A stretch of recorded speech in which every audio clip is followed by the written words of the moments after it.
नमस्कार विद्यार्थी मित्रांनो, कौटिल्य IAS अकॅडमीमध्ये आपल्या सर्वांचं स्वागत. मी रत्नाकर मोरे आणि आपण पाहणार आहोत भारतीय अर्थव्यवस्था. मागच्या लेक्चर्समध्ये आपण जी-डी-पी संदर्भात सर्व माहिती घेतलेली होती. त्याच्याशी संदर्भित मूलभूत संकल्पना आपण घेतलेल्या होत्या, बरोबर की नाही? आणि मागच्या याच्यामध्ये आपण थोडाफार त्याचा जी-डी-पी मोजण्याचा जो काही इतिहास आहे तो पाहिला होता. भारतामध्ये कशा-कशा पद्धतीने कोणी-कोणी प्रयत्न केलेले आहेत ते आपण इथे पाहिलेलं होतं, बरोबर की नाही? राष्ट्रीय उत्पन्नाचा मोजमाप काय महत्त्वाचा आहे, कशा पद्धतीने कोणकोणतं म्हणजे का करावं, राष्ट्रीय उत्पन्नाचं मोजमाप का केलं पाहिजे ते आपण पाहिलं होतं, बरोबर की नाही? त्याच्यानंतर राष्ट्रीय उत्पन्न मोजमापाचा जो काही इतिहास आहे तो आपण मागच्या लेक्चरमध्ये पाहिला होता. त्याच्यामध्ये कोणाकोणाचं योगदान आहे, प्राचीन काळ कसा होता, 18व्या-19व्या शतकात त्याच्यामध्ये कसा उदय झाला राष्ट्रीय उत्पन्नाचा. त्याच्यानंतर 1929 साली जी काही महामंदी आली होती, जागतिक महामंदी, म्हणजे युद्धानंतरचा जो काळ होता, जागतिक जे युद्ध होतं पहिलं महायुद्ध, त्याच्यानंतरचा जो काळ होता, त्याच्यानंतर जो जागतिक महामंदी आली होती, त्याच्यामध्ये राष्ट्रीय उत्पन्न मोजमापाच्या संदर्भाने खूप सारी प्रगती झालेली आपल्याला पाहायला मिळते. विशेष करून अमेरिकेत अर्थव्यवस्थेमध्ये त्याचा वापर करण्यात आला आणि त्याच्यानंतर युनायटेड नेशन्स या संघटने थ्रू त्याचा पुढे जे काही आहे वापर करून सर्व देशांवर ती काही एक शास्त्रीय पद्धती आपण अवलंबलेले पाहायला मिळते. त्याच्यानंतर भारतात स्वातंत्र्यपूर्व राष्ट्रीय उत्पन्नाचा मोजमापाचा जो काही आहे ते आपण पाहिलं होतं इतिहास. त्याच्यामध्ये दादाभाई नौरोजी यांच्यासारख्या व्यक्तिमत्वाचं खूप मोठं योगदान आपल्याला पाहायला मिळतं. त्याच्यानंतर विल्यम डिग्बी असेल, फिंडले शिरास असेल, त्याच्यानंतर डॉक्टर व्ही.के.आर.व्ही. राव असतील, त्याच्यानंतर पी.सी. महालनोबिस यांचं जे काही योगदान आहे ते आपल्याला म्हणजे जे काही स्वातंत्र्यपूर्व इतिहासामध्ये आपल्याला पाहायला मिळतं आणि त्यांनी काय राष्ट्रीय उत्पन्नाचे मोजमाप जे काही केलेलं आपल्याला पाहायला मिळत होतं, बरोबर की नाही? पण ते जे आकडे होते हे कसे सायंटिफिक नव्हते, वेगवेगळ्या म्हणजे वेगवेगळे व्यक्ती आहेत हे त्यांनी त्यांच्या वैयक्तिक स्तरावर केलेले होते. त्याचं मोठी कोणती अशी संस्था वगैरे कारणीभूत नव्हती. पण त्याच्यानंतर आपण पाहिलं गेलं की स्वातंत्र्यानंतर एक विशेषीकृत संस्था राष्ट्रीय उत्पन्न समिती नेमली गेली, ज्याच्या थ्रू आपण राष्ट्रीय उत्पन्न मोजमापासाठी काहीतरी हातभार लावल्याचं आपल्याला पाहायला मिळतं. आणि त्याचे अध्यक्ष होते पी.सी. महालनोबिस. हे मोठे संख्याशास्त्रज्ञ होते, अर्थशास्त्रज्ञ होते.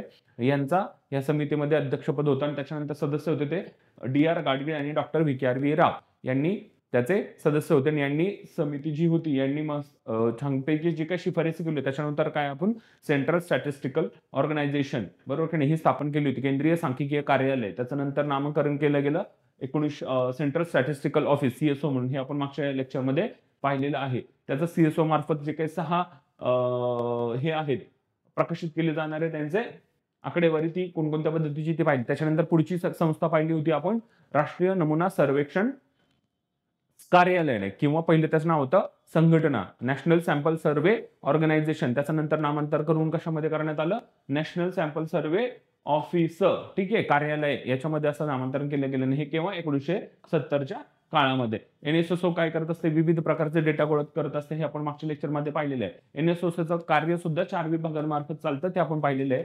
त्यांचं जे काय सर्वे, डिझाईन आणि रिसर्च याचं काम चालतं कोलकाता येथे त्यांचं ऑफिस आहे. त्याच्यानंतर दुसरं आहे फील्ड ऑपरेशन्स, हे आहे नवी दिल्ली, फरीदाबाद येथे, हे महत्वाचं कार्यालय आहे. त्याच्यानंतर डेटा प्रोसेसिंग विभाग, हे सुद्धा कोलकात्यालाच आहे. आणि चौथा आहे समन्वय व प्रकाशन, जे काही आकडेवारी प्रसिद्ध केली जाते, प्रकाशित केली जाते, ती सर्व नवी दिल्ली या विभागातून केली जातात. आणि हे जे विभाग आहे, हा जो काही एनएसएसओचे बाकीचे विभाग आहेत त्यांच्यावर कसं पद्धतीने काय करत राहतं, कोऑर्डिनेशन, समन्वय साधण्याचं काम करत जातं. आणि त्यांच्याद्वारे जी काही आकडेवारी येते ती प्रसिद्ध किंवा प्रकाशित करण्याचं काम ह्या ऑफिस मार्फत केलं जात असतं, ठीक आहे. त्याच्यानंतर एनएसएसओची उद्दिष्ट आपण मागच्या लेक्चर पाहिली होती. एनएसएसओचे कार्य सुद्धा आपण मागच्या लेक्चरमध्ये पाहिलं होतं, बरोबर नाही? त्याच्यानंतर पुढची संघटना येते राष्ट्रीय सांख्यिकीय आयोग, बरोबर की नाही, राष्ट्रीय नॅशनल स्टॅटिस्टिकल कमिशन, बरोबर. ही कशा पद्धतीची एक स्वायत्त संस्था आहे, बरोबर, भारत सरकारद्वारे स्थापन करण्यात आली आहे, बरोबर. या संस्थेचे मुख्य कार्य काय आहे, देशातील सांख्यिकी प्रणालीचे कामकाज सुधारणे, धोरणे निश्चित करणे आणि सांख्यिकीय कामांसाठी मानके तयार करणे, बरोबर की नाही, स्टँडर्ड्स तयार करण्याचं काम ही संस्था करत असते. त्याच्यानंतर जे काही सांख्यिकी प्रणालीचं कामकाज आहे ते सुधारण्याचं, म्हणजे जे काही आपण आकडेवारी गोळा करतो, बरोबर, ती कशा पद्धतीने गोळा केली पाहिजे, त्याच्यामध्ये काही सुधारणा वगैरे आवश्यक असतील तर ते करण्याचं काम, सुचवण्याचं काम ही करत असते. त्याच्यानंतर धोरण निश्चिती करणे आणि सांख्यिक कामांसाठी मानके, बरोबर, स्टँडर्ड्स, कोणतेही काम करण्यासाठी त्याचे स्टँडर्ड्स, एक स्टँडर्ड प्रोसिजर असते, ते स्टँडर्ड्स, बरोबर, ती मानकं तयार करण्याचं काम ही संस्था करत असते, राष्ट्रीय सांख्यिकीय आयोग, ओके. जानेवारी 2000 मध्ये डॉक्टर सी रंगराजन यांच्या अध्यक्षतेखाली या आयोगाची स्थापना करण्यात आलेली आहे. कोणाच्या अध्यक्षतेखाली? डॉक्टर सी रंगराजन, किंवा 2000 जानेवारीमध्ये. ठीक आहे. त्याच्यानंतर या आयोगाने केलेल्या शिफारसीनुसार, आता हा सी रंगराजन यांच्या अध्यक्षतेखाली जो काही आयोग स्थापन केला होता, त्यांच्या अध्यक्षतेखाली एक केलेल्या शिफारसीनुसार 12 जुलै 2016 मध्ये प्राध्यापक सुरेश तेंडुलकर यांच्या अध्यक्षतेखाली राष्ट्रीय सांख्यिकी आयोगाची काय करण्यात आली? स्थापना करण्यात आली. म्हणजे केव्हा? 12 जुलै 2006 मध्ये हा आयोग स्थापन करण्यात आला सी रंगराजन कमिटीच्या शिफारसीनुसार. आणि त्याचे अध्यक्ष कोण होते? प्राध्यापक सुरेश तेंडुलकर. कोणत्या? ह्या आयोगाचे अध्यक्ष होते प्राध्यापक सुरेश तेंडुलकर. शिफारस कोणी केली? डॉक्टर सी रंगराजन यांनी. केव्हा? जानेवारी 2000 मध्ये. ठीक आहे. आता राष्ट्रीय सांख्यिकी आयोगाचं मुख्य कार्य, यांचं मुख्य कार्य काय आहे? सांख्यिकीय धोरणे, स्टॅटिस्टिकल जे काही पॉलिसीज आहेत, धोरणं, बरोबर, पॉलिसीज ठरवणे, देशाच्या सांख्यिकीय प्रणालीसाठी योग्य धोरणे तयार करणे आणि अंमलबजावणी करणे, बरोबर. जे काही पॉलिसी असतील ते डेव्हलप करण्याचं काम, मुख्य काम यांचं आहे, नॅशनल स्टॅटिस्टिकल आयोग, बरोबर. त्याच्यानंतर प्राधान्यक्रम, प्रायोरिटीज ठरवणे. कोणत्या प्रायोरिटीज? सांख्यिकीय कामांसाठी प्राधान्यक्रम निश्चित करणे. जे काही डेटा गोळा करायचा आहे, कोणता डेटा पहिला गोळा करायचा आहे, किंवा त्याचा प्रायोरिटीज ठरवण्याचं काम, कशा पद्धतीने डेटा गोळा करायचा आहे, कुठल्या रिजनचा डेटा गोळा करायचा आहे, हे सर्व जे काही प्रायोरिटीज आहेत, प्राधान्यक्रम आहे, ते ठरवण्याचं काम हा आयोग करत असतो. त्याच्यानंतर मानके, स्टँडर्ड्स ठरवण्याचं काम, बरोबर. सांख्यिकीय डेटा संकलनासाठी आणि वापरासाठी मानके तयार करणे. कोणत्या पद्धतीचा, कशा, त्याचे जे काही स्टँडर्ड असतील ते ठरवण्याचं काम हे करत असतात. त्याच्यानंतर सांख्यिक प्रणाली सुधारणे, बरोबर. आता ही जे डेटा करण्याची जी काही पद्धत आहे, त्याच्यामध्ये काही त्रुटी येत असतील, काही कमतरता जाणवत असेल, तर त्याच्यामध्ये सुधारणा करण्याचं काम ह्या आयोगाचं आहे. म्हणजे हे जे रिकमेंडेशन्स देतील त्याच्यानुसार त्या डेटा गोळा करण्याच्या पद्धतींमध्ये सुधारणा केली जाते. त्याच्यानंतर केंद्र आणि राज्य सरकारमध्ये समन्वय प्राप्त करण्याचं काम सुद्धा ह्या आयोगाचं राहतं. आता केंद्र शासन वेगवेगळे आणि आपल्याकडे विविध राज्य व्यवस्था आहे, त्याच्यानंतर केंद्रशासित प्रदेश सुद्धा आहेत, बरोबर की नाही. या सर्वांकडून डेटा गोळा करण्यासाठी प्रत्येक राज्याबरोबर केंद्र ही केंद्रीय संस्था आहे, त्याच्याबरोबर राज्याच्या पातळीवर राज्य सरकारांबरोबर वेगवेगळ्या पातळ्यांवर बोलणी करणे, वाटाघाटी करणे, किंवा त्यांच्याकडून माहितीची पूर्तता दरवेळेस मागून घेणे, बरोबर की नाही. त्यांच्याकडे कर्मचारी लागत असतील तर कर्मचाऱ्यांची मागणी करणे, किंवा कर्मचाऱ्यांसाठी समन्वय करणे, बरोबर. ह्या सर्व गोष्टी ज्या आहेत त्या आता राज्य सरकार आणि केंद्र सरकार, केंद्र पातळीवर वेगळं सरकार असतो, राज्य पातळीवर वेगळं सरकार असतो, त्या दोघांमध्ये कोऑर्डिनेशन करण्याचं काम हे हा आयोग करत असतो, बरोबर. तर ही एक महत्वाची संस्था आहे की राष्ट्रीय सांख्यिकीय आयोग, नॅशनल स्टॅटिस्टिकल कमिशन, बरोबर. कोणाच्या केव्हा स्थापना केली? 12 जुलै 2006. त्यावेळेस याचे अध्यक्ष कोण होते? प्राध्यापक सुरेश तेंडुलकर. आणि कोणाच्या शिफारशीनुसार? 2000 मध्ये, जानेवारी 2000 मध्ये सी रंगराजन यांच्या शिफारशीनुसार ह्या आयोगाचं आपण गठन करण्यात आलेलं लक्षात येतं. आता या आयोगाची रचना कशी आहे? या आयोगामध्ये एक अध्यक्ष असतो आणि काही सदस्य असतात, बरोबर. सदस्य हे काय? सांख्यिकी क्षेत्रातील तज्ज्ञ असले पाहिजेत. जे काही याच्यामध्ये जे सदस्य असतील ते कसे पाहिजेत? तज्ज्ञ. कोणत्या क्षेत्रातले तज्ज्ञ हवेत? तर सांख्यिकी क्षेत्रातले, स्टॅटिस्टिक्स, बरोबर. स्टॅटिस्टिक्स हा एक सब्जेक्ट आहे किंवा ही ब्रँच आहे गणितिक शाखेमधली, बरोबर. तिथे खूप आकडेमोड, बरोबर, चालते. तर त्या क्षेत्रामध्ये एक मास्टर किंवा तज्ज्ञ आपल्याला असेल, जो असेल तो ह्या आयोगाचा सदस्य असण्याचा आपल्याला पाहायला मिळणार आहे. आयोगाचे अध्यक्ष एक नामांकित व्यक्ती असतात, बरोबर. एक प्रतिष्ठित व्यक्ती जो स्टॅटिस्टिक्स मध्ये चांगल्या पद्धतीचा तज्ज्ञ आहे आणि नामांकित त्याचं ख्याती पावलेला आहे, असा एक व्यक्ती याचा अध्यक्ष म्हणून नेमला जातो, बरोबर. आणि त्यांना अनुभव पण महत्वाचा आहे, बरोबर. आता त्याचं वय किती असायला पाहिजे? किमान 55 वर्ष त्याचं वय असलं पाहिजे, मिनिमम 55 वर्ष. त्याचा कालावधी किती वर्ष असू शकतो? 3 वर्ष, किंवा त्याच्या वयाची, जो व्यक्ती असेल अध्यक्ष म्हणून, त्याच्या वयाची 70 वर्ष पूर्ण होईपर्यंत, बरोबर. समजा तो 71चा झाला तर त्याला काय घेणार आहे का? नाही घेणार, तो 70चा असेपर्यंतच घेऊ शकतात, बरोबर. आणि 55 पेक्षा जास्त पाहिजे, 55 प्लस, ओके. 55 आणि 55 प्लस, बरोबर, ठीक आहे. तो 70 पर्यंत, 55 to 70 ही वयोमर्यादा आहे, बरोबर, ठीक आहे. आणि मॅक्झिमम किती वर्ष? जरी तो आता 55 वर्षाचा असेल तरी 56, 57, बरोबर. 55, 56, 57 वर्षापर्यंत तो राहू शकतो, बरोबर की नाही. असं नाही का 70 पर्यंत पोहोचेपर्यंत नाही. दर 3 वर्षाचा कालावधी आहे, ठीक आहे, त्याच्यानुसार,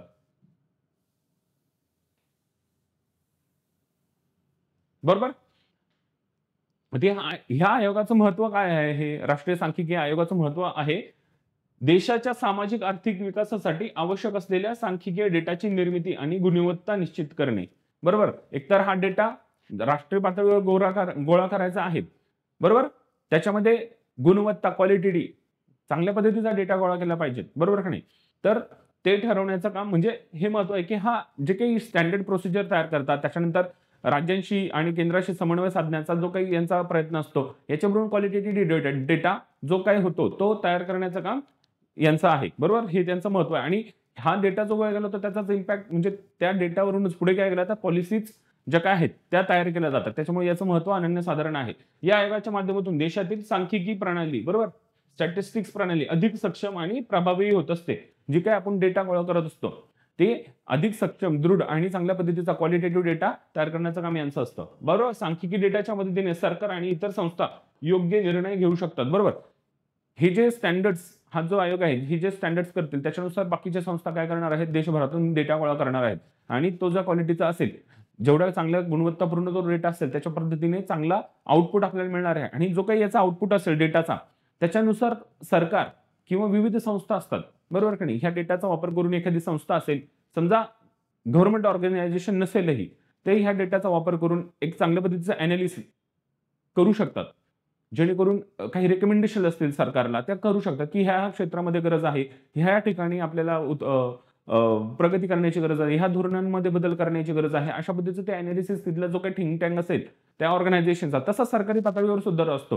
बरोबर की नाही? ते रेकमेंडेशन चांगल्या पद्धतीने सरकारला देऊ शकतात आणि सरकार त्या रेकमेंडेशनचा विचार करून, स्वतःचाही अनालिसिस करून आणि इतर संस्थांनी पाठवलेल्या रेकमेंडेशनचा सुद्धा विचार करून चांगल्या पद्धतीचा एक आउटपुट, एखादी धोरणं निश्चितीमध्ये ह्या डेटाचा चांगल्या पद्धतीने वापर करू शकतो. तर अशा पद्धतीचं याचं महत्व आहे.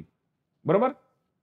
सोपं राहील लक्षात. त्याच्यानंतर चौथी संस्था आपल्याला पाहिजे, राष्ट्रीय सांख्यिकी कार्यालय, नॅशनल स्टॅटिस्टिकल ऑफिस. बरोबर. आता राष्ट्रीय सांख्यिकीय कार्यालय ही एक सरकारी संस्था आहे. बरोबर. सरकारच्या संस्था पाहतो आपण. भारतातील सांख्यिकीय माहिती गोळा करण्यासाठी आणि त्याचे विश्लेषण करण्यासाठी काम करत आहे. बरोबर. डेटा गोळा करायचा आणि त्याचं काय करायचं, विश्लेषण, अनालिसिस. बरोबर. 23 मार्च 2021 मध्ये काढलेल्या आदेशाद्वारे NSO, केंद्रीय सांख्यिकी संघटना आणि राष्ट्रीय नमुना सर्वेक्षण संघ यांचे विलीनीकरण करण्यात आले. बरोबर. आपण आता मागे दोन संस्था पाहिल्या, एक CSO आणि NSSO, national sample survey organisation किंवा ऑफिस, आणि सेंट्रल स्टॅटिस्टिकल ऑफिस. ह्या दोन्ही संस्थांचं काय केलेलं, हे दोन वेगवेगळ्या संस्था होत्या, ह्या दोन संस्थांना काय केलं गेलं, मर्ज केलं गेलं, एकत्र केलं गेलं. आणि हा आदेश केव्हा काढण्यात आलेला यांना मर्ज करण्याचा, 23 मार्च 2019 मध्ये काढलेल्या आदेशाद्वारे NSO ही स्थापन करण्यात आली. या NSO मध्ये काय केलेलं, NSSO आणि CSO ह्या दोन्ही संस्था काय करण्यात आल्या, मर्ज करण्यात आल्या, एकत्रित करण्यात आल्या. आणि याचं नाव काय करण्यात आलं, नॅशनल स्टॅटिस्टिकल ऑफिस, NSO. बरोबर. NSO याच्यामध्ये CSO आणि NSSO दोन्हींचं मर्ज करण्यात आलेलं आहे. आणि ह्या NSOचे प्रमुख कोण असतात, सांख्यिकी व कार्यक्रम अंमलबजावणी मंत्रालयाचे सचिव, सेक्रेटरी. हे जे मंत्रालय आहे, बरोबर, कोणतं मंत्रालय, सांख्यिकी व कार्यालय अंमलबजावणी, ह्या मंत्रालयाचा सेक्रेटरी जो कोणी असेल तो ह्या कार्यालयाचा काय असणार आहे, अध्यक्ष असणार आहे. बरोबर, प्रमुख. आता याचा मुख्य घटक काय काय NSO जो आहे ते पाहूया. केंद्रीय सांख्यिकीय संघटना CSO, बरोबर, सेंट्रल स्टॅटिस्टिकल ऑफिस, पहिलं ऑर्गनायझेशन होती, नंतर ऑफिस मध्ये बदल झाला. तर CSO सांख्यिकीय क्रियाकलापांचा समन्वय साधते. CSO चं कार्य काय आपल्याला माहिती आहे, आणि सांख्यिकीय मानके विकसित करते. बरोबर. हे झालं पहिलं CSO. दुसरं काय आहे, राष्ट्रीय नमुना सर्वेक्षण संघटना, national sample survey organisation, data गोळा करण्याचं काम सर्व हे करत असतात. बरोबर. तर ह्या दोघांचं एकत्र करून करण्यात आलेली आहे NSO. बरोबर. NSO चे महत्व काय आहे, NSO चे काम शासनाला विविध योजना आणि धोरणे बनवण्यासाठी मदत करणे. बरोबर. काही धोरणं बनवायची, काही योजना तयार करायची, त्यासाठी काय करणार आहे, खूप मोठ्या पद्धतीने डेटा लागणार आहे, तो अवेलेबल. आता CSO आणि NSO जे काही कामकाज आहे ते सर्व NSO अंतर्गत चालतं. त्याच्यामुळे हे दोन्ही कामकाज ही संस्था करणार आहे. बरोबर. आता हा जो डेटा आहे हा काय करणार आहे, शासन सामाजिक आणि आर्थिक प्रगतीची माहिती देण्यासाठी हा जो काही डेटा वापरला जातो त्याच्यानुसार काय करण्यात जातं, योग्य निर्णय शासन पातळीवर घेतले जातात. त्याच्यामुळे NSO ही सुद्धा काय महत्वाची संघटना आहे. बरोबर. CSO NSSO यांचं मर्ज करून एनएसओ बनवण्यात आलेली आहे. तर अशा पद्धती ह्या ज्या 4 संस्था आहेत ह्या महत्त्वाच्या आहेत. पहिले सीएसओ, एनएसएसओ, त्याच्यानंतर राष्ट्रीय सांख्यिकीय आयोग, बरोबर, आणि त्याच्यानंतर एनएसओ, बरोबर. त्याच्यानंतर आता आपण पुढे पाहणार आहोत भारतीय अर्थव्यवस्थेची क्षेत्र आणि उपक्षेत्रे, बरोबर. आता भारतीय अर्थव्यवस्था मुख्यतः आपण पाहिलं गेलं की अर्थव्यवस्थेची किती क्षेत्र असतात? कृषी, उद्योग आणि सेवा. आता सेवामध्ये पण चतुर्थक आणि पंचक्षेत्र येत असतं, पण ते आपण सेवा क्षेत्राला जोडून घेत असतो. त्याच्यामुळे मुख्यतः करून ही 3च क्षेत्र आहेत. पण आता भारतीय जी अर्थव्यवस्था आहे त्याच्यामध्ये आपल्या जे काही ऑर्गनायझेशन आहेत त्यांनी कशा पद्धतीने डिव्हिजन केलेलं आहे किंवा त्यांनी कशा पद्धतीने वर्गीकरण केले ते पाहायचंय. आता भारतीय अर्थव्यवस्थेची क्षेत्रे विभाजन किती करण्यात आलेले आहे? 9 गट, बरोबर. 9 गट केलेत. प्रायमरी जे असणारे 9 गट आहेत, मुख्य ते 3 आहेत, बरोबर. 3 क्षेत्र आहेत अर्थव्यवस्थेची, त्याच्यामधल्या 9 गटात विभाजन केलेले आहे. 9 गटांमध्ये किती? त्यातील काही उपक्षेत्र सुद्धा आहेत, सब सेक्टर, बरोबर. ठीक आहे, ती कोणती ती आपल्याला पाहिजे, बरोबर. आता पहिला जो गट आहे तो कोणता आहे? कृषी, वानिकी आणि मत्स्य व्यवसाय. दुसरा आहे खाणकाम, बरोबर. त्याच्यानंतर तिसरा आहे कारखानदारी. ओके, हे 9 गट आहेत बरं का, हे गट पाहतोय आपण. चौथा आहे वीज, गॅस आणि पाणी पुरवठा, बरोबर. पाचवा आहे बांधकाम. ठीक आहे, 5 गट झाले. त्याच्यानंतर 6वा आहे व्यापार, हॉटेल, रेस्टॉरंट्स. त्याच्यानंतर 7वा आहे वाहतूक, साठवणूक आणि संचार, ट्रान्सपोर्ट रिलेटेड. त्याच्यानंतर वित्त पुरवठा, विमा, रिअल इस्टेट, व्यवसाय सेवा, बँकिंग रिलेटेड, ज्याच्यामध्ये आर्थिक घडामोडी घडत असतात किंवा पैशाशी रिलेटेड देवाणघेवाणीची जे काही सेवा आहेत, आता हे सर्व्हिस सेक्टरमध्येच येते. आणि त्याच्यानंतर आहे सामुदायिक, समाज आणि वैयक्तिक सेवा, बरोबर. याच्यामध्ये पब्लिक ऍडमिनिस्ट्रेशन वगैरे येत असतं. तर हे 9 घटक आहेत किंवा 9 गटांमध्ये वर्गीकरण केलेलं आहे भारतीय अर्थव्यवस्थेचा. आता पहिला जो गट आहे कृषी, वानिकी आणि मत्स्य व्यवसाय, याच्यामधले उपघटक आपल्याला पाहिजे किंवा उपगट, उपक्षेत्र आपल्याला पाहिजे, बरोबर. ते कोणकोणते आहेत? पिकं, पिकांची संदर्भात. त्याच्यानंतर पशुधन, लाईव्ह स्टॉक, बरोबर का नाही. कृषीमध्ये काय काय येतं? जी काही आपण पिकं घेत असतो, फळभाज्या असतील, त्याच्यानंतर पालेभाज्या असतील किंवा धान्य वगैरे असतील, हे सर्व कशामध्ये येतं? तुमच्या पिकांमध्ये येत असतं. त्याच्यानंतर पशुधन, तुम्ही गाय पाळत असाल, तुमच्याकडे कोंबड्या असतील, तुम्ही मत्स्य व्यवसाय करत असाल, त्याच्यानंतर तुम्ही अजून बकऱ्या मेंढ्या पाळत असाल, तुम्ही अजून काही ससे पाळत असाल, हे जे काय आहे सगळं, जे काही प्राणी तुम्ही पाळताय किंवा त्याच्यावर आधारित जी काही इकॉनॉमी चालते ती सर्व आहे तुमच्या पशुधनामध्ये, बरोबर. त्याच्यानंतर असते वने आणि लाकूड तोड, बरोबर. वने आणि लाकूड तोडीशी संदर्भाने जे काही आर्थिक क्रिया होतात ते वेगळा त्याचा एक गट उपक्षेत्रामध्ये, म्हणजे कृषीमधला एक तो उपक्षेत्र झाला. त्याच्यानंतर मत्स्य व्यवसाय, बरोबर. आपण पाहिलं मत्स्य व्यवसाय हा एक सेपरेट फिशरी, ही स्वतः एक वेगळी इंडस्ट्री आहे, बरोबर की नाही. तर ती पण एक उपघटक किंवा उपगट म्हणून कार्य करते. कोणत्या याच्या अंतर्गत? कृषी ह्या घटकांतर्गत. त्याच्यानंतर आता हा जो सेक्टर आहे पहिला, हा सगळा कशाशी संबंधित आहे? कृषी, वानिकी आणि मत्स्य व्यवसाय आणि त्याच्याशी रिलेटेड उपघटक, हे उपगट हे कृषीशी संबंधित आहेत, बरोबर. म्हणजे पहिला एक गट आपला जे काही क्षेत्र होतं कृषीमध्ये काय काय येतं ते आपल्याला इथे पाहायला मिळालं. त्याच्यानंतर आहे दुसरं म्हणजे खाणकाम, बरोबर. खाणकाम आहे. आता याच्यामध्ये विविध खाणी, बरोबर की नाही. सोन्याचे खाण असेल, तुमच्या कॉपरचे खाण असेल, दगडी कोळसा असेल, तुमचे जे काही खाणे असतील, बॉक्साईट, बिक्साईट, सर्व हे खाणकामामध्ये जे काही खनन कार्य करून आपण जे काही एलिमेंट्स काढत असतो, बरोबर, ते सर्व येतात. त्याच्यानंतर तुमची कारखानदारी, बरोबर. कारखानदारीमध्ये म्हणजे मॅन्युफॅक्चरिंग सेक्टर आलं, बरोबर नाही. जे काही तुम्ही वस्तू बनवताय सर्व त्याच्यामध्ये सर्व कारखानदारी या सेक्टरमध्ये येते. त्याच्यानंतर तिसरा म्हणजे पुढचा मुद्दा आहे चौथा, तो आहे वीज, गॅस आणि पाणी पुरवठा. वीज बनवण्या संदर्भात तुमचे जे काही असेल, त्याच्यानंतर गॅस, गॅस म्हणजे नॅचरल गॅस वगैरे असेल त्याच्याशी संदर्भित. त्याच्यानंतर पाणी पुरवठ्याशी संबंधित जे काही तुमचे उपक्रम असतील ते उपक्रम. आणि त्याच्यानंतरचा 5वं क्षेत्र आहे, बरोबर, ते आहे बांधकाम. हे दुसरं, तिसरं, चौथं आणि 5वं हे 4ही सेक्टर कशामध्ये येतात? तुमच्या उद्योग क्षेत्रामध्ये मोडतात, बरोबर. उद्योग क्षेत्रामध्ये हे सर्व दुसरा, तिसरा, चौथा आणि 5वा हा पूर्णच्या पूर्ण जो काही गट आहे, बरोबर. पहिला आपण कृषी, वानिकी आणि मत्स्य व्यवसाय, तो कृषी क्षेत्रामध्ये मोडत असतो. दुसरा खाणकाम, कारखानदारी, वीज, गॅस आणि पाणी पुरवठा. आणि जो 5वा आहे बांधकाम, हा कशामध्ये मोडतो? तुमच्या उद्योग क्षेत्रामध्ये मोडत असतो, बरोबर की नाही. आता पहिलं झालं, दुसरं झालं, 2 क्षेत्र झाली. आणि बाकीचा जो उरलेला क्षेत्र आहे तो सर्व तुमच्या सेवा क्षेत्रामध्ये मोडतो. म्हणजे कुठपासून? तुमच्या 6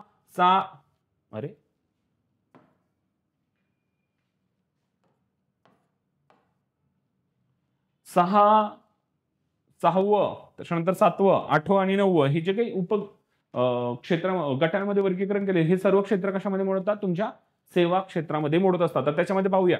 6वं काय आहे? व्यापार, हॉटेल आणि रेस्टॉरंट्स. बरोबर की नाही? तुमचा जो काही ट्रेड चालतो, व्यापार चालतो, इम्पोर्ट एक्सपोर्ट असेल, तो जो व्यापार असेल, तो देशांतर्गत व्यापार असेल, तो व्यापार. त्याच्यानंतर हॉटेल आणि रेस्टॉरंट्स. बरोबर?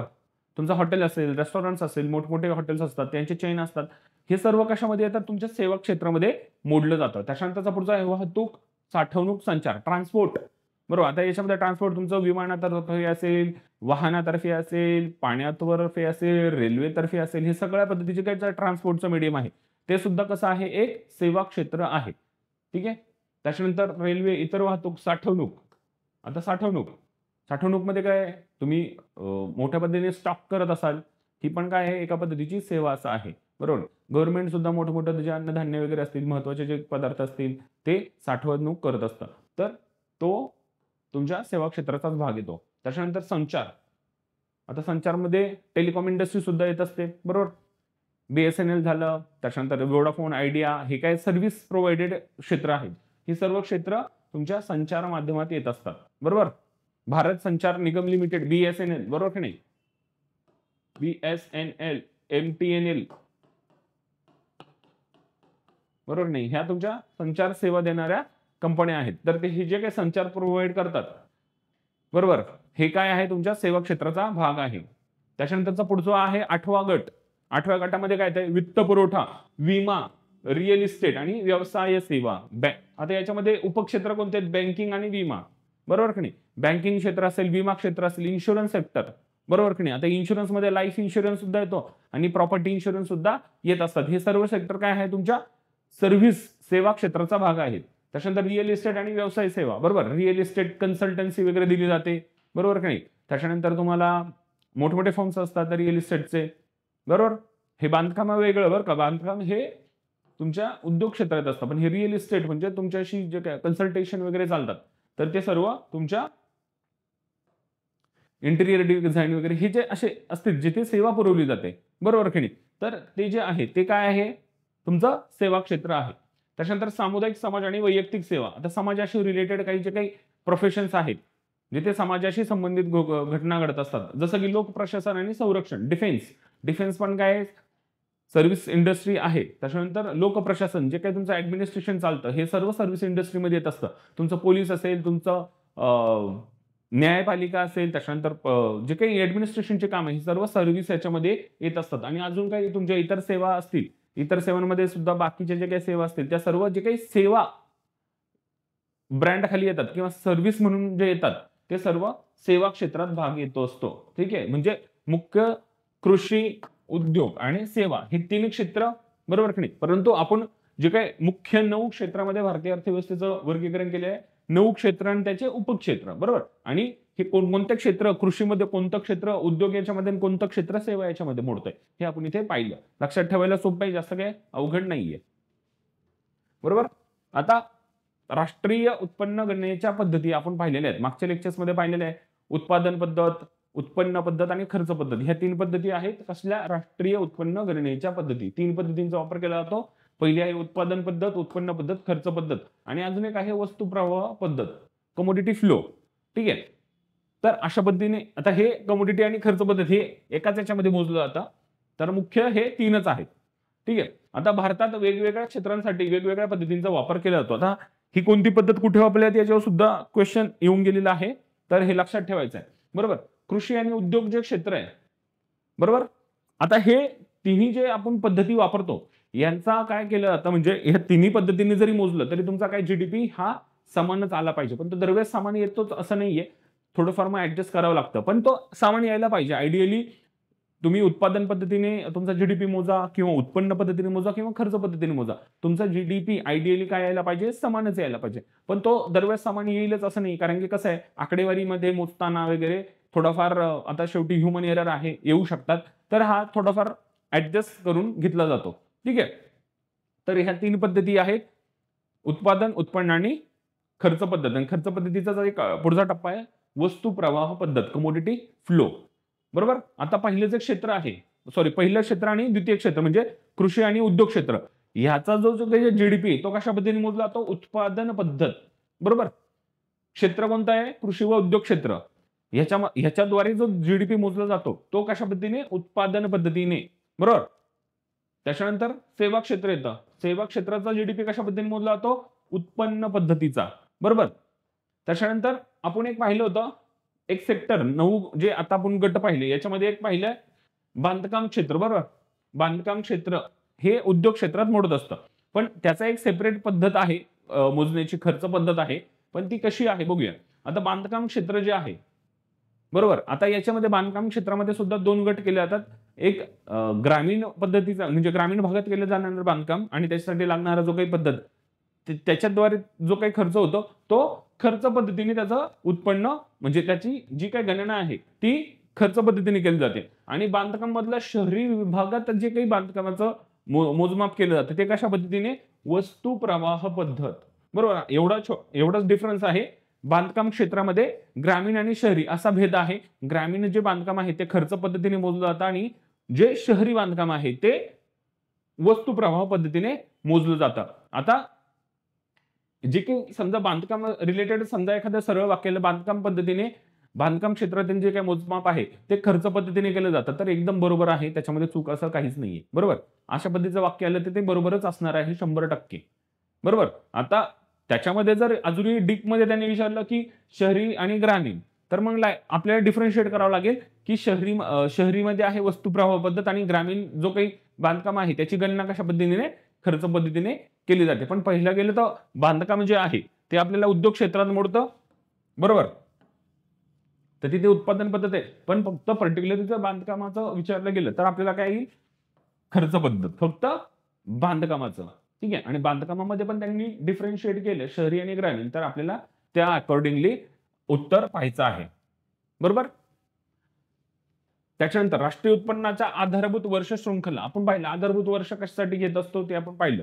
बरोबर की नाही? मागच्या लेक्चर्स मध्ये पाहिलेलं आहे. आता राष्ट्रीय उत्पन्न मोजमापासाठी काय पाहिलं? स्थिर किमतींवर पाहिलं कॉन्स्टंट प्राइस आधारित वर्ष वापरण्यात येत असतं. बरोबर की नाही? ज्या आधारभूत वर्ष म्हणून अशा वर्षाला वापरलं जातं एखाद्या वस्तू म्हणजे त्या वर्षामध्ये वस्तूंच्या किमती स्थिर असलेल्या असतात. बरोबर. जास्त त्याच्यामध्ये चढ उतार जाणवत नाही. तर असं एक आयडियल वर्ष आपण आधारभूत वर्ष म्हणून घेत असतो. बरोबर. आणि ते कंपॅरिझन करत असतो आत्ताच्या मार्केट प्राइस नुसार. म्हणजे आपल्याला कळतं की बाबा त्या आधारभूत वर्षाला कम्पेअर केलं आणि आत्ताच्या मार्केट प्राइसला समजा कम्पेअर केलं तर वरती किमती म्हणजे इन्फ्लेशन वाढलंय की कमी झालंय. बरोबर की नाही?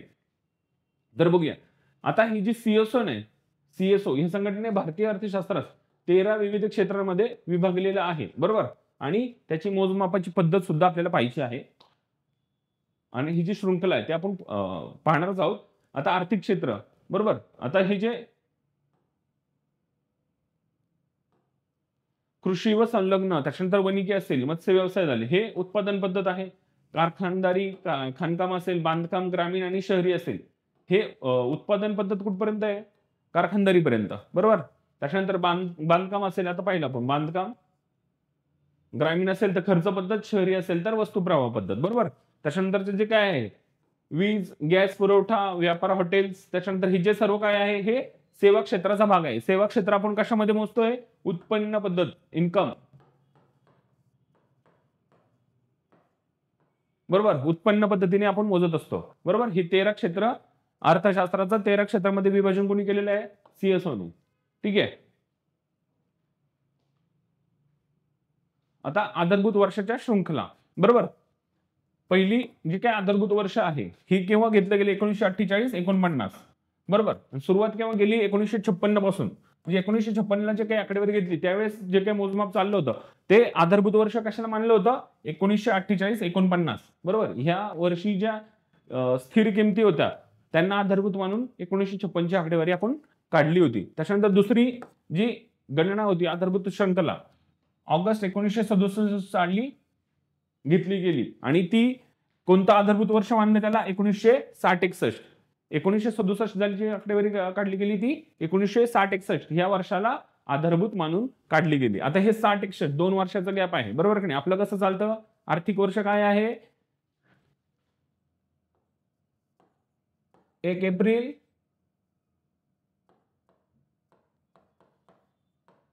31 मार्च, बरोबर का नाही?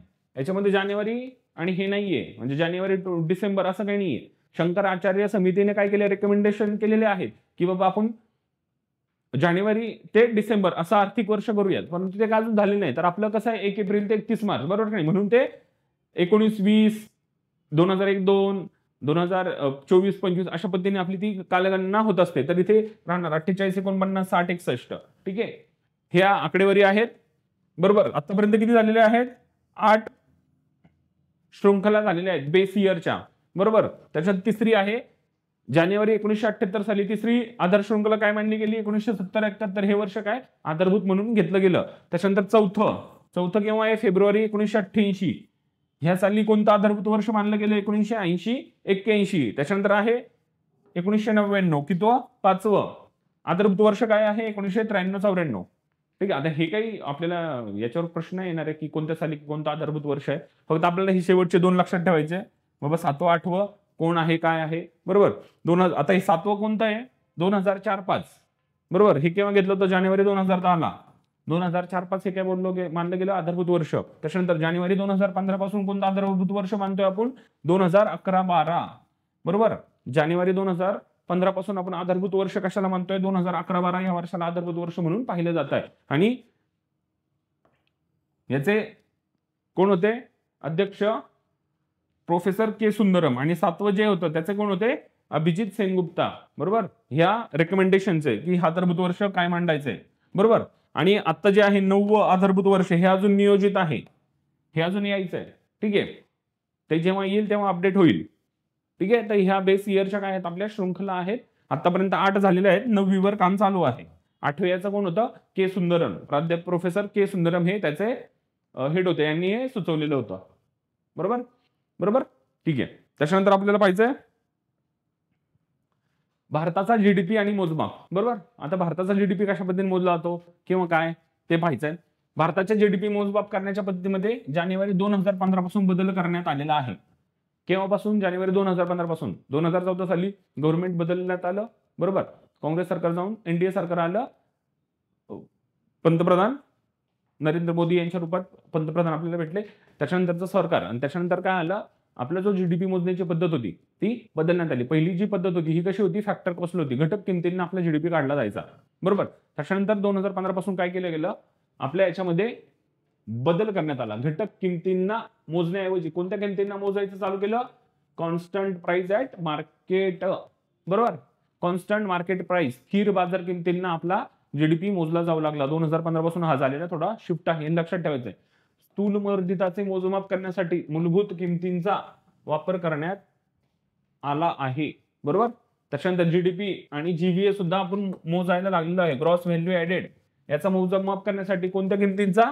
मूलभूत किमती, बेसिक प्राइसेसचा वापर आपण करत आहोत. बरोबर, जीव्हीए ऍट बेसिक प्राइस हे वापरत आहोत 2015 पासून. बरोबर, मूलभूत किमतींमध्ये उत्पादन कर. आता मूलभूत किमती ज्या आहेत बेसिक प्राइस याच्यामध्ये काय काय असतं बघा? मूलभूत कर, उत्पादन कर आणि अनुदानांचा विचार केला जात असतो. बरोबर, कशामध्ये? बेसिक प्राइस जी आहे मूलभूत किंमत याच्यामध्ये काय काय कसला विचार केला जातो? तुमचा उत्पादन कर, प्रोडक्शन टॅक्सेस, तुम्ही जे काही प्रोडक्शन घेताय त्याच्यावर टॅक्सेस जे लावले जातात त्याचा, आणि त्याच्यासाठी प्रोडक्शनसाठी जे काही सबसिडीज देतात त्याचा विचार केला जातो. उत्पादक कर आणि अनुदान. बरोबर, प्रॉडक्ट, तुमचं हे प्रॉडक्ट आहे, या प्रॉडक्ट्स वर जो काही कर लागतो तो आणि अनुदान यांचा विचार केला जात नाही. बरोबर, बेसिक प्राइस मध्ये कशाचा विचार केला जातो ते लक्षात ठेवा. मूलभूत किमतींमध्ये. बरोबर, पाहूया आता GVA at basic price. GVA at basic price आपण काय मोजतोय? जीव्हीए ऍट बेसिक प्राइस मोजायला चालू केलं आहे 2015 पासून. याच्यामध्ये काय असतं? GVA at factor cost. बरोबर, घटक किमतींचा व्हॅल्यू ऍडेड आहे. त्याच्यामध्ये काय केलं? आता प्रोडक्शन टॅक्सेस याचा विचार केला जातो, आणि वजा काय करायचंय? प्रोडक्शन सबसिडीज, जे काही अनुदान दिलेले आहेत ते वजा करायचे आहेत, आणि त्याच्यावर जे काही कर लागलेले आहेत त्याच्यामुळे याचा नेट व्हॅल्यू आपल्याला मिळते. टॅक्सेस जाऊन सबसिडीज जाऊन किती व्हॅल्यू मिळाली ती. ठीक आहे, त्याच्यानंतर GDP at market price. GDP at market price म्हणजेच काय? GVA at basic price plus product taxes वजा प्रॉडक्ट सबसिडीज. बरोबर, इथे आहे प्रोडक्शन, उत्पादन, इथे आहे प्रॉडक्ट, हा डिफरन्स आहे बरोबर. प्रोडक्शन उत्पादनावर आधारित कर, आणि इथे प्रॉडक्ट टॅक्सेस, जे काही प्रॉडक्ट आहे त्याच्यावरचे टॅक्सेस बरोबर. म्हणजे जीडीपी एमपी आणि जीव्हीए ऍट बेसिक प्राइस याच्यामधला रिलेशन काय आहे? GDP at market price is equal to GVA at basic price, मूलभूत किंमत बरोबर की नाही, मूलभूत किंमत अधिक नेट टॅक्सेस ऑन प्रॉडक्ट बरोबर, तुमच्या प्रॉडक्टवर असणारे नेट टॅक्सेस बरोबर. हा संबंध आहे तुमच्या जीडीपी आणि जीव्हीए मधला. ओके, किंवा जीव्हीए ऍट बेसिक प्राइस आणि जीव्हीए ऍट फॅक्टर कॉस्ट याच्यामधला संबंध लक्षात ठेवायचा आहे. ओके, तर हे आपल्याला लक्षात ठेवायचं आहे. बदल काय केलाय आपण? जीडीपी पहिला आपण कशाचा मोजायचो? फॅक्टर कॉस्टला मोजायचो. 2015 नंतर काय केलं आपण? स्थिर बाजार किमती, कॉन्स्टंट मार्केट प्राइसला आपण मोजतोय. GDP at MP, GDP market price आणि जीव्हीए आपण बेसिक प्राइसला मोजायला सुरुवात केलेली आहे. आणि याच्यामधलं रिलेशन्स ह्या सूत्रांद्वारे आपल्याला लक्षात येत आहे बरोबर. आता पाहूया उत्पादन कर, प्रोडक्शन टॅक्सेस आणि अनुदाने बरोबर. ही उत्पादनाच्या प्रत्यक्ष आकारमानाचा विचार न घेता दिली किंवा घेतली जात असतात बरोबर. तुमचं काय हे आहे, स्कोप किती आहे, उत्पादनाचा प्रत्यक्ष आकारमान किती आहे किंवा काय आहे याचा विचार केला जात नाही, ती डायरेक्ट दिली जातात. आता याच्यामध्ये प्रोडक्शन साठी काय काय आहे? तुम्हाला जमीन महसूल बरोबर. तुम्ही एखादी जमीन घेताय तर त्याच्यावर तुम्हाला महसूल द्यावा लागतो. तो महसूल कर असेल, मुद्रांक शुल्क असेल, स्टॅम्प ड्युटी हा द्यावा लागतो. व्यवसाय कर असेल बरोबर, तुमचा जो काही व्यवसाय असेल त्याच्यावर सुद्धा कर आकारला जातो, तो आहे. त्याच्यानंतर शेतकऱ्यांच्या आदानावरील अनुदाने. आता अनुदान कोणकोणत्या पद्धतीची दिल्या जातात? प्रॉडक्ट समजा शेतकऱ्यांना काय दिलं जातं? आदानांवरील अनुदान दिलं जातं. समजा एखाद्याला युरिया असेल बरोबर नाही, युरियावर सबसिडीज असायच्या पहिल्या, तर ते काय आलं? तुमचं इनपुट आहे ना, शेतकऱ्याला इनपुट द्यायचं आहे. युरिया त्याला पिकांना घालायचं असेल तर गव्हर्नमेंट काय द्यायचं? युरियावर सबसिडी देत होतं. किंवा समजा तुम्हाला इनपुटसाठी एखादा मशीन घ्यायची आहे जेणेकरून तुम्हाला फवारणी करता येईल त्याच्यावर पिकांवर, तर त्याच्यासाठी सुद्धा सबसिडी गव्हर्नमेंट देतं. समजा तुम्हाला ट्रॅक्टर घ्यायचा असेल, तुम्हाला शेत नांगरायचं असेल किंवा काय करायचं असेल, तर तुम्हाला अवजारं पाहिजे असतील, शेतकी अवजारं, त्याच्यावर सुद्धा काय करत असतं? गव्हर्नमेंट अनुदान देत असतं, त्याला सबसिडी. हे कसलं आहे? तुमची इनपुट आहेत. आणि याचा विचार केला जातो का तुमच्या आकारमान किती आहे, प्रोडक्शन वगैरे किती आहे? नाही, हे तुम्हाला टॅक्सेस द्यावे लागतात. आणि हे जे काही अनुदान आहेत हे गव्हर्नमेंट देत असतं. याच्यामध्ये तुमचा आउटपुट वगैरे याचा विचार केला जात नाही बरोबर. तुमचं किती मोठं आहे, काय आहे, नाही, हे सर्व शेतकऱ्यांना लागू असतं. हा, फक्त त्याच्यामध्ये मोठे शेतकरी, छोटे शेतकरी असा थोडाफार भेदभाव केला जाऊ शकतो. थोडे नॉर्म्स सेट करण्यासाठी गव्हर्नमेंट थोडे त्याच्यात नियम टाकू शकतं, कोण याचा बेनिफिशियरी असेल असं. पण अनुदानही शेतकऱ्यांना दिलं. वीज सुद्धा मोफत दिली जाते किंवा वीजवर सुद्धा सबसिडी दिली जाते बरोबर का नाही. तुम्हाला समजा तुमच्या याच्यामध्ये मोटर लावायची असेल तर त्या मोटरवर जी काही वीज खर्च होते त्याच्यावर सुद्धा तुम्हाला सबसिडी देऊ शकते बरोबर गव्हर्नमेंट. त्याच्यानंतर समजा तुम्हाला आता ती नवीन योजना आली आहे की सोलर पंप योजना, तर कोणता शेतकरी याच्यासाठी पात्र आहे किंवा त्याच्यामध्ये सुद्धा सबसिडी स्कीम लावू शकते, किती उत्पन्न असेल किंवा कशा पद्धतीने त्याला ऍडजस्ट करता येईल, अशा पद्धतीच्या ज्या काही स्कीम असतात त्या तुमच्या अनुदानामध्ये येत असतात बरोबर. त्याच्यानंतर लघु व ग्राम उद्योगांना दिली जाणारी अनुदाने. छोटे उद्योग असतील, ग्रामीण भागामध्ये केलेले उद्योग असतील, जसं की शेळी पालन आहे, कुक्कुटपालन आहे, काही हातावर बनवणारे जे काही कामगार आहेत, हातमागावर बनवल्या जाणाऱ्या वस्तू असतील, हे जे कुटीर उद्योग, छोटे उद्योग असतील, याच्यासाठी सुद्धा गव्हर्नमेंट काय करत असतं? सबसिडी देत असतं. जसं की बाबा समजा मला एखादी छोटीशी पिठं बनवण्याचा कारखाना तयार करायचा असेल, चालू करायचा आहे, छोटासा उद्योग आहे, त्याच्यासाठी गव्हर्नमेंट काय करू शकतं? एखादी योजना असेल तर मला सबसिडी मिळू शकते. मग ते यंत्र वगैरे मागवणार आहे याच्यावर काहीतरी सबसिडी, काहीतरी योजना थ्रू मला मिळू शकते.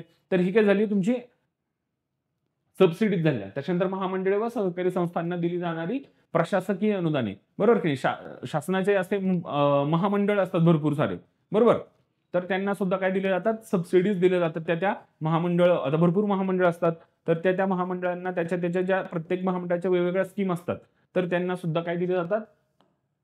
अनुदानही दिली जातात, सबसिडीज दिली जातात बरोबर. त्याच्यानंतर रेल्वेला दिली जाणारी अनुदाने. रेल्वे ही सेवा आहे बरोबर, तर रेल्वेसाठी सुद्धा रेल्वे ह्या मंत्रालयाला सुद्धा वेगवेगळे अनुदान किंवा काहीतरी सबसिडीज डेव्हलपमेंटच्या संदर्भाने किंवा त्याच्यामध्ये कर्मचारी असतील त्यांच्यासाठी योजना वगैरे ह्या दिल्या जात असतात बरोबर. हे कशामध्ये येतात? तुमच्या उत्पादन कर, प्रोडक्शन टॅक्सेस आणि अनुदाने बरोबर. याच्यामध्ये या सर्वांचा अंतर्भाव होत असतो. उत्पादन कर, प्रोडक्शन टॅक्सेस आणि त्याच्यावरच्या सबसिडीज, बरोबर. ह्या वर लागणारे कर वगैरे हे वरचे आहेत.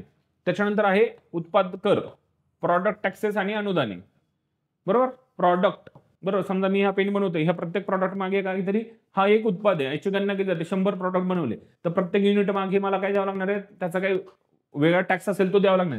हे प्रत्येक युनिट मागे दिलं किंवा घेतलं जात असतं, बरोबर की नाही. तुम्ही जे काही प्रोडक्शन घेताय त्या प्रत्येक तुमच्या कंपनीमध्ये बनणारा प्रत्येक प्रॉडक्ट मागे हा टॅक्स लागला जातो. समजा अबकारी कर असेल, विक्री कर असेल, सेल्स टॅक्स असेल, सीमा शुल्क, बरोबर की नाही. तर अशा पद्धतीचे टॅक्सेस ह्या प्रॉडक्ट मागे लागत असतात, उत्पादाच्या मागे लागत असतात, बरोबर. आणि त्याच्या स्वरूपात दिली जाणारी सबसिडी, अन्न असेल, अन्न प्रक्रिया एखादा उद्योग असेल किंवा त्याच्या मागे दिली जाते असते सबसिडी. पेट्रोलियम असेल, खतं असतील, बरोबर. आपण पाहिलं खतांच्या मागे सुद्धा काय दिली जाते, सबसिडी दिली. प्रत्येक युनिट तुमच्या युरियाच्या प्रत्येक गोण मागे तुम्हाला काय दिली जाऊ शकते, सबसिडी दिली जाऊ शकते. आणि यावरील काय अनुदान ही जे काय आहे ती कशाच्या संदर्भात आहे, तुमच्या प्रॉडक्ट टॅक्सेस आणि सबसिडी संदर्भाने आहेत. ठीक आहे. सबसिडीज आणि तुमचे प्रोडक्शन टॅक्सेस आणि प्रॉडक्ट टॅक्सेस याच्यातला डिफरन्स तुमच्या लक्षात आला असेल, बरोबर. सोपं आहे लक्षात ठेवायला. अरे बरोबर. त्याच्यानंतर आपल्याला पाहिजे sectoral composition of India GDP, बरोबर. जे काही भारताचा जीडीपी आहे त्याचा सेक्टरल क्षेत्रीय वाटा कशा पद्धतीचा आहे ते आपल्याला पाहिजे आहे. आता हे 1950 पासून आपण 2010-11 पर्यंत हा डेटा घेतलेला आहे, म्हणजे 10 वर्षाचा डेटा आहे. तर कशा पद्धतीने आपल्या याच्यामध्ये चेंजेस झाले ते पाहिजे आहे. 1950-51 साली, आता हे सॉरी कॉमा आहे इथे आलेलं आहे, इथे पॉईंट आहे, ठीक आहे. 53.1, 16.6, 30.3 हा पॉईंट आहे, कॉमा नाही आहे, हा पॉईंट आहे, लक्षात ठेवा, बरोबर. ऍग्रिकल्चरचा तुमचा कृषी क्षेत्राचा वाटा 1950-51 साली किती होता, 53% होता. त्याच्यानंतर तुमचा इंडस्ट्री किती होती, 16.6%. आणि त्याच्यानंतर तुमचं सर्व्हिस सेक्टर होतं 30.3%, बरोबर. हे तुमचं काय होतं 1950-51 सालीचं तुमचं अर्थव्यवस्थेचं 3 क्षेत्रामधलं विभाजन. म्हणजे तुमची अर्थव्यवस्था पहिली कशावर आधारित होती, कृषीचा जो काही हे होता अर्थव्यवस्थेतला वाटा हो खूप जास्त होता. आणि 2 नंबर होता तुमचा सेवा क्षेत्र आणि 3 नंबरला होतं तुमचं उद्योग क्षेत्र. त्याच्यानंतर आहे 1960-61 याच्यामध्ये 48% तुमचा कृषीचा वाटा आहे, 20% तुमचा उद्योग क्षेत्राचा वाटा आहे आणि त्याच्यानंतर उरलेला 30% हा जो आहे हा तुमच्या सेवा क्षेत्राचा वाटा आपल्याला पाहायला मिळतोय. त्याच्यानंतर 1970-71 जे काही आहे त्याच्यामध्ये 42% कृषी क्षेत्र, 24% तुमचं उद्योग क्षेत्र आणि 38% तुमचं काय आहे, सेवा क्षेत्र राहिलेलं आहे. त्याच्यानंतर 1980-81 साली 36% हे काय आहे, ऍग्रिकल्चरल सेक्टर, 25% तुमचा उद्योग क्षेत्र. त्याच्यानंतर 42% सर्व्हिस सेक्टरचं थोडं प्रमाण वाढताना आपल्याला इथे दिसतंय, किती आहे 42%. त्याच्यानंतर 1990-91 हा जो वर्ष आहे 91 याच्यामध्ये काय केलं आपण, आपल्या अर्थव्यवस्थेमध्ये आमूलाग्र जे काही धोरणं असतील त्याच्यामध्ये बदल केलेला आहे, बरोबर. उखाजा, त्याच्यानंतर उदारीकरण, खाजगीकरण, जागतिकीकरण या धोरणाचा अवलंब आपण आपल्या याच्यामध्ये केलेला दिसतो. पण हे 90-91च्या नंतर, आता हे 90-91 जे आहे याच्यामध्ये आपला कृषी क्षेत्र किती आहे 29%, उद्योग क्षेत्र 27% आणि 42% तुमचं काय दिसतं, सेवा क्षेत्र. सेवा क्षेत्राचा वाटा इथे वाढलेला दिसतोय. त्याच्यानंतरची वर्ष आहे याच्यामध्ये आपल्याला सेवा क्षेत्राचा वाटा वाढलेला दिसणार आहे, बरोबर की नाही. कारण की आपण लिबरलायझेशन, प्रायव्हेटायझेशन आणि ग्लोबलायझेशन याला हे जे काही धोरण होतं ह्या आपल्या अर्थव्यवस्थेमध्ये याचा अवलंब केलेला आपल्याला इथून दिसून येतो. त्याच्यानंतर 2000 ते 2001 याच्यामध्ये बघा 22% तुमचा कृषीचा वाटा, 27% उद्योगाचा वाटा, 50% तुमच्या अर्थव्यवस्थेमध्ये सेवा क्षेत्राचा वाटा आपल्याला पाहायला दिसतोय. 2005 ते 16 18.3 कृषी क्षेत्र, 28% तुमचं इंडस्ट्री क्षेत्र आणि 53% हा तुमचा वाटा उद्योग क्षेत्राचा पाहायला मिळतोय. आणि 2011 मध्ये 15%च्या आसपास तुमचं कृषी क्षेत्र आहे, जवळपास 30%च्या आसपास तुमचं उद्योग क्षेत्र आणि 60%च्या आसपास जवळपास तुमचं काय आहे कृषी क्षेत्र. तर याचा सार काय निघतोय, तुमचं अर्थव्यवस्थेमध्ये तुमचा कृषी क्षेत्राचा वाटा हा कसा आहे, थोडासा आपल्याला घटताना दिसतोय, बरोबर की नाही. आणि उद्योग क्षेत्र स्थिर आहे, याच्यामध्ये काही जास्त चढ उतार नाहीये. परंतु तुमचं सेवा क्षेत्र आहे हे जास्त डेव्हलप झालेलं आपल्याला पाहायला मिळते. 1990-91 नंतर सेवा क्षेत्राला खूप मोठी बूम झाली. IT इंडस्ट्री जी आहे, बरोबर, इन्फॉर्मेशन टेक्नॉलॉजी ही इंडस्ट्री सेवा इंडस्ट्रीमध्येच येते. याच्याशी रिलेटेड इतकी प्रगती भारतामध्ये झालेली आहे आणि त्याच्याशी संबंधित खूप साऱ्या कंपन्या किंवा खूप सारा फॉरेन इन्व्हेस्टमेंट भारतामध्ये झाल्या आणि इथल्या नोकऱ्यांचं प्रमाण सेवा क्षेत्रामध्ये खूप पद्धतीने वाढलेलं आपलं आणि त्याचा वाटा एकूण अर्थव्यवस्थेत आपल्याला पाहायला मिळतोय. बरोबर. तर त्या मानाने आपलं जे काही उद्योग क्षेत्र आहे हे बऱ्यापैकी स्थिर आहे असं दिसतंय. हे कमीही जास्त झालेलं दिसत नाही, जास्त वाढलेले आपल्याला दिसत नाही. परंतु आपले जे काही सरकार आहे त्यांना सर्व्हिस सेक्टर इंडस्ट्री सेक्टर जे आहे, उद्योग क्षेत्रामधला जो वाटा आहे, तो अजून वाढवण्याची गरज आहे आणि त्याच्यासाठीच प्रयत्न सर्व चालू आहेत. जेणेकरून काय होईल, की आपल्याकडे उद्योग क्षेत्र जेवढं भरभराटेल येईल, तेवढीच आपली अर्थव्यवस्था काय होणार आहे, मजबूत होणार आहे. आपण चांगल्या पद्धतीच्या वस्तू निर्माण करत राहणार आहोत. बरोबर की नाही? जेवढ्या चांगल्या वस्तू आपण तयार करू, बरोबर, त्या तयार करण्यामागे आपल्याकडे रोजगार सुद्धा चांगल्या पद्धतीने वाढणार आहे, गरिबी कमी व्हायला मदत होणार आहे. त्याच्यामुळे उद्योग क्षेत्र वाढणं हे कोणत्याही अर्थव्यवस्थेसाठी चांगलं मानलं जात असतं. जर आपण चीनचा अभ्यास केला, तर चीनच्या अर्थव्यवस्थेमध्ये त्यांनी चांगल्या पद्धतीचे 70-80 चे दशक आहे तेव्हापासूनच त्यांनी त्यांच्या तिकडे इंडस्ट्री आणि इन्फ्रास्ट्रक्चर याच्यावर खूप जास्त भर दिलेला आपल्याला पाहायला मिळतो. आज चायनाला आपण वर्ल्ड मॅन्युफॅक्चरिंग हब, बरोबर की नाही? जगाचा एक मॅन्युफॅक्चरिंग हब म्हणून चायनाकडे पाहिलं जातं. खूप सारे प्रॉडक्ट्स आपणही पाहतो. तिथली जी काही इंडस्ट्री त्यांनी डेव्हलप केली, तिथली इंडस्ट्रीचे जे काही बेसिक इन्फ्रास्ट्रक्चर आहे, ते खूप चांगल्या पद्धतीने डेव्हलप केलेलं आपल्याला पाहायला मिळतं. त्याच्यामुळे जो चायनाचा ग्रोथ रेट आहे, तो खूप जास्त आहे. तिथली गरिबी खूप कमी करण्यात, तिथल्या लोकांमध्ये रोजगार पुरवण्यात तिथलं सरकार यशस्वी झालेलं आहे. बरोबर. आता चायना हा काही डेमोक्रॅटिक कंट्री नाहीये. बरोबर की नाही? तर तिथले धोरण राबवण्यामध्ये तिथली जी शासकीय आणि राजकीय व्यवस्था आहे, ही थोडी वेगळ्या पद्धतीची आहे. भारतामध्ये तसं नाहीये. भारताची राजकीय व्यवस्था वेगळी आहे चायनापेक्षा. आपण डेमोक्रॅटिक कंट्री आहोत, तर इथे चॅलेंजेस येत आहेत. परंतु आपल्याला इंडस्ट्रीवर भर देणं खूप गरजेचं आहे. जर आपल्याला चायनासारखी एवढी छान पद्धतीने जीडीपीच्या माध्यमातून त्याच्यानंतर मारायची असेल, तर आपल्याला उद्योग क्षेत्रावर भर देणं गरजेचं आहे. आणि आपले जे काही सरकार आहेत, ते पण त्याच प्रयत्नात असताना आपल्याला दिसतात. जसं की आपण मेक इन इंडिया, बरोबर की नाही? स्टार्टअप इंडिया, मुद्रा योजना वगैरे ह्याच्या म्हणजे ज्या काही उद्योग क्षेत्राला इथे काहीतरी निर्माण करण्याचं काही प्रोत्साहन दिलं जातं गव्हर्नमेंटनी. त्याचा उद्देशच हा आहे, की तुमच्याकडे मॅन्युफॅक्चरिंग तयार व्हावं. बरोबर? तर तुमच्याकडे मॅन्युफॅक्चरिंग हब तयार होण्यासाठी भारतामध्ये पोटेन्शियल आहे. खूप मोठी जनता आहे आपल्याकडे. चांगले यूथ आहे. बरोबर? त्यांना स्किल करणं, स्किल इंडियासारख्या कारण की तुमच्याकडचं जे काही मनुष्यबळ आहे, ते चांगल्या पद्धतीचं गुणवत्तापूर्ण बनवण्यासाठी त्यांना स्किल येणं गरजेचं आहे. जे आजच्या युगामधले जे काही स्किल्स असतील, ते येणं आवश्यक आहे आणि त्या स्किल्सच्या आधारावर तुमची काही इंडस्ट्री डेव्हलप होऊ शकते. आजकालच्या ज्या काही इंडस्ट्री आहेत, त्यांचा एकच मोठा प्रॉब्लेम आहे, की त्यांना स्किल वर्कर मिळत नाही. जे त्यांना गुणवत्ता पाहिजे इथल्या लोकांमध्ये, त्या पद्धतीचे लोकं मिळत नाहीत त्यांना. हा इंडस्ट्रीचा एक हे आहे म्हणजे मागणी आहे, परंतु पुरवठा आपण त्या दर्जाचा देऊ शकत नाही. त्याच्यामुळे चांगल्या-चांगल्या वस्तू किंवा सेवा आपल्याकडे तयार होत नाहीयेत. बरं आणि आपल्याकडे अजून एक गोष्ट आहे, की आपल्याकडे ड्रेन हे कॉन्सेप्ट आहे. म्हणजे आपल्याकडे जे चांगलं-चांगलं यूथ म्हणता येईल किंवा चांगले-चांगले जे कामगार म्हणता येतील, तंत्रज्ञ म्हणता येतील, इंजिनिअर्स म्हणता येतील, डॉक्टर्स म्हणता येतील. हे काय करतात, हे बाहेरच्या देशामध्ये जाऊन तिकडे नोकरी करतात, तिकडे आपल्या सेवा बजावतायत. बरोबर की नाही? आपण अमेरिकेच्या टॉप कंपन्यांमध्ये पाहिलं, आपले सीईओ वगैरे सर्व तेच आहेत. सत्य नडेला असेल, सुंदर पिचाई वगैरे असतील, हे भारतीय लोक आहेत. पण हे काय आलेले, यांचं ब्रेन ड्रेन झालेलं आहे. बौद्धिक आपली जी काही आपली बुद्धिमत्ता आहे, आपण दुसऱ्या देशांच्या प्रगतीसाठी वापरत आहोत. तर आपल्याला इथल्या पण आता त्यांना तसा एन्व्हायर्नमेंट पण भारतामध्ये नाहीये. तिकडे त्यांना चांगल्या पद्धतीचं लाईफस्टाईल मिळत आहे, चांगल्या पद्धतीचं एन्व्हायर्नमेंट मिळत आहे. बरोबर की नाही? अपॉर्च्युनिटी तिकडे जास्त आहेत. कारण की त्यांची अर्थव्यवस्था तशा पद्धतीची बनलेली आहे. आपल्याकडे अजून खूप मोठा पल्ला आपल्याला गाठायचा आहे. नक्कीच भारत हा म्हणजे एक पुढची येणारी अर्थसत्ता आर्थिक महासत्ता बनण्याच्या पद्धतीने जर आपल्याला करायचं असेल, तर एक 40-50 वर्षाचा असा कालावधी असेल, जेणेकरून आपल्याला चांगल्या पद्धतीचे एफर्ट्स आपल्या इंडस्ट्री सेक्टरवर टाकावे लागतील. चांगल्या पद्धतीच्या वस्तू आणि सेवा आपल्याला अजून क्वालिटेटिव्ह बनवाव्या लागणार आहेत. ठीक आहे. तर ही आपला एक ओव्हरव्ह्यू आहे. याच्यामध्ये आपल्या अर्थव्यवस्था, कृषी क्षेत्र, औद्योगिक क्षेत्र आणि सेवा क्षेत्र याचे वाटा लक्षात येतोय. ॲग्रीकल्चरल सेक्टर कशा पद्धतीने याचा वाटा म्हणजे पूर्वी बघा 1950-51 साली आपला जो काही वाटा होता कृषी त्याच्यामध्ये काम करणारे लोकं यांचं प्रमाण त्याच्यानंतर त्याच्यामधून उत्पादन, त्याच्यामधून जे काही आपण प्रॉडक्ट त्याच्यामधून जे आउटपुट येत होतं, त्याचा अर्थव्यवस्थेमध्ये खूप मोठा वाटा होता. तो डिक्लाइन हळू आपण कमी करत आज आपण सेवा क्षेत्र आणि उद्योग क्षेत्राकडे वाटचाल करताना आपल्याला दिसतो. इथला जो काही शिक्षण वगैरे असेल, ते घेऊन लोकं सर्व्हिस सेक्टरमध्ये जाऊन आय-टी सारख्या इंडस्ट्रीमध्ये किंवा सर्व्हिस इंडस्ट्रीमधून चांगल्या पद्धतीचा रोजगार वगैरे कमवत आहेत. परंतु जो आपला इंडस्ट्री सेक्टर आहे, हा अजूनही आपण स्टेडी असा त्याची जी काही ग्रोथ आहे, ती अजून स्थिर आहे. खूप जास्त जोरात म्हणता येईल अशी त्या प्रगतीने किंवा त्या पटीने वाढलेली आपल्याला दिसत नाही. त्याची जी ग्रोथ आहे ती स्टेडी आहे. तर त्याच्यावर कार्य करणं आपल्या सरकारांचं काम आहे आणि त्याच्यावर चांगल्या पद्धतीने कार्य होईल अशी आपण अपेक्षा ठेवून आहोत. बरोबर.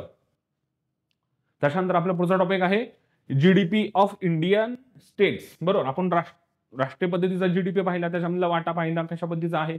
तर आपल्या राज्यांचा सुद्धा आपल्याला पाहायचा आहे की राज्य कोणकोणत्या पद्धतीचे आहेत. प्रत्येक राज्याचा जीडीपी काय असेल, महाराष्ट्र असेल, बंगाल असेल, तामिळनाडू असेल, जम्मू काश्मीर असेल, कशा पद्धतीने यांचा वाटा आहे. भारताच्या याच्यामध्ये त्यांची काही क्रमवारी आपण करत असतो. तर काय कोणत्या राज्याचा जीडीपी जास्त आहे, कोणता कमी आहे ते आपल्याला इथे पाहायचं आहे. बरोबर. आता भारत पाहिलेला आहे. भारत कसा देश आहे, विविधतेने नटलेला देश आहे. वेगवेगळ्या राज्यांमध्ये आर्थिक विकासाचे वेगवेगळे स्तर असलेले आपल्याला लक्षात येत आहेत. बरोबर. आपण ते पाहणार आहोत. त्याच्यानंतर भारतीय राज्यांचा जीडीपी हा एक गतिमान आणि सतत बदलणारा लँडस्केप आहे. बरोबर नाही. जीडीपी हे बदलत असतात.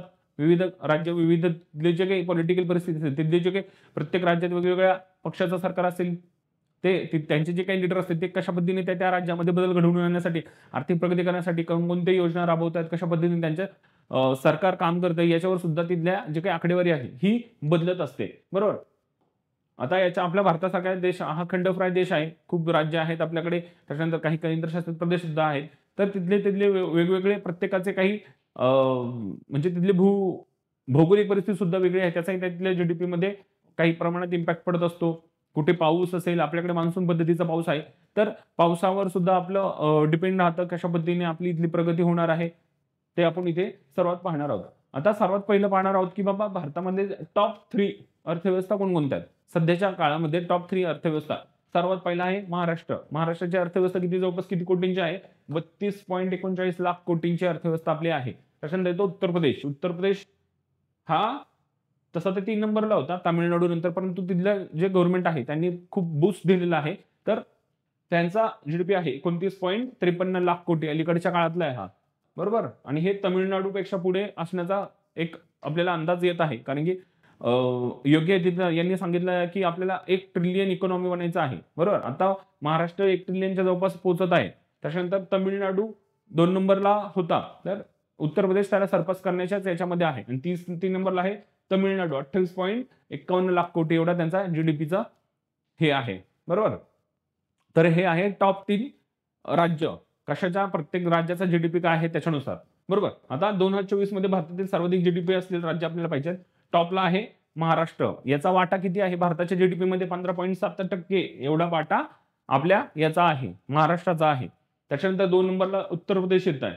बरोबर. उत्तर प्रदेशने सध्या खूप चांगल्या पद्धतीने जीडीपीवर फोकस केला आहे. तिथलं इन्फ्रास्ट्रक्चर डेव्हलपमेंट असेल, खूप सारे प्रोजेक्ट वगैरे याच्यावर चांगल्या पद्धतीने काय म्हणता येईल म्हणजे चांगल्या पद्धतीने डेव्हलप करण्यासाठी, स्वतःची इकॉनॉमी स्ट्रॉंग करण्यासाठी खूप मोठ्या पद्धतीने तिथे प्रयत्न चाललेले असले. आणि त्याच्यानंतर केंद्र सरकारचाही चांगल्या पद्धतीने उत्तर प्रदेश या सरकारला खूप मोठा पाठबळ असल्याचं आपल्याला दिसून येत आहे काही आकडेवारीनुसार. बरोबर. उत्तर प्रदेशचा 9.2% एवढा वाटा आहे भारताच्या जीडीपी मध्ये. त्याच्यानंतर आहे तामिळनाडू.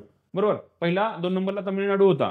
बरोबर. पण आता येणाऱ्या याच्यामध्ये आपल्याला उत्तर प्रदेश हा वरती आलेला दिसतोय. तामिळनाडूचा भारतीय जीडीपी मध्ये वाटा आहे 9.1%. त्याच्यानंतर आहे गुजरात 8.2%वर. बरोबर. त्याच्यानंतर आहे पश्चिम बंगाल 7.5%. त्याच्यानंतर आहे कर्नाटक. आता हे कर्नाटक सुद्धा वरती होतं, परंतु थोडंफार पश्चिम बंगालने थोडा सरपास केलेला आपल्याला दिसून येत आहे. त्याच्यानंतर आहे राजस्थान. त्याच्यानंतर आहे आंध्र प्रदेश 4.9%. त्याच्यानंतर आहे मध्य प्रदेश आणि तेलंगणा. तर हे काय आहे? टॉप 10 राज्य यांचा भारताच्या जीडीपी मध्ये असलेला वाटा आपण इथे पाहिलेला आहे. त्याच्यामध्ये सर्वात टॉपला आहे आपला महाराष्ट्र. बरोबर. आता महाराष्ट्र टॉपला असण्याचं पण काही कारण आहे. बरोबर. ते बघूया. महाराष्ट्राचा जीडीपी भारतात काय आहे? सर्वाधिक आहे, जो देशाच्या एकूण जीडीपीच्या 15.7% वाटा देत असतो. बरोबर. आता याचं वैशिष्ट्य काय? राज्याचे उत्पादन, वित्त आणि सेवा यासारख्या क्षेत्रामध्ये मजबूत उपस्थिती आपल्याला पाहिली येते. बरोबर. फायनान्स मध्ये असेल, प्रोडक्शन असेल आणि सर्व्हिस सेक्टरमध्ये महाराष्ट्र चांगल्या पद्धतीने डेव्हलप आहे. त्याच्यानंतर महाराष्ट्राची राजधानी मुंबई ही काय? भारताची आर्थिक राजधानी सुद्धा आहे. बरोबर की नाही? भारताची आर्थिक राजधानी म्हणून आपण कशाला बोलतो? मुंबई. आणि महाराष्ट्राची राजधानी सुद्धा काय आहे? मुंबई आहे. येथे अनेक प्रमुख वित्तीय संस्था आहेत. यांचं काय आहे? भरपूर मोठ्या जे काही इकॉनॉमिक हे आहेत वित्तीय संस्था आणि मोठमोठे इंडस्ट्री त्यांचं इथे आहेत मुंबईमध्ये. बरोबर. राज्य सरकारने व्यवसाय आणि गुंतवणुकीला चालण्यासाठी अनेक धोरणे आणि उपक्रम राबवलेले आहेत. बरोबर. तुमच्याकडे व्यवसाय येण्यासाठी, त्याच्यानंतर तुमच्याकडे विविध गुंतवणूक घेण्यासाठी भरपूर चालना आणि धोरणं त्या पद्धतीची भारत सरकारने आखलेली आपल्याला पाहायला मिळत असतात. देशांतर्गत आणि आंतरराष्ट्रीय गुंतवणूकदारांसाठी एक लोकप्रिय ठिकाण महाराष्ट्र आहे. कारण की इथल्या पद्धतीचं जे काही इन्फ्रास्ट्रक्चर असेल, इथल्या गुंतवणूक असतील, इथल्या पॉलिसीज असतील, त्या इंडस्ट्रीला सपोर्ट करण्यासारखी आहेत. बरोबर. त्यानंतर महाराष्ट्राने मोठ्या प्रमाणात परदेशी गुंतवणूक आणि मजबूत पायाभूत सुविधांचे जाळे आकर्षित केलेले आहे.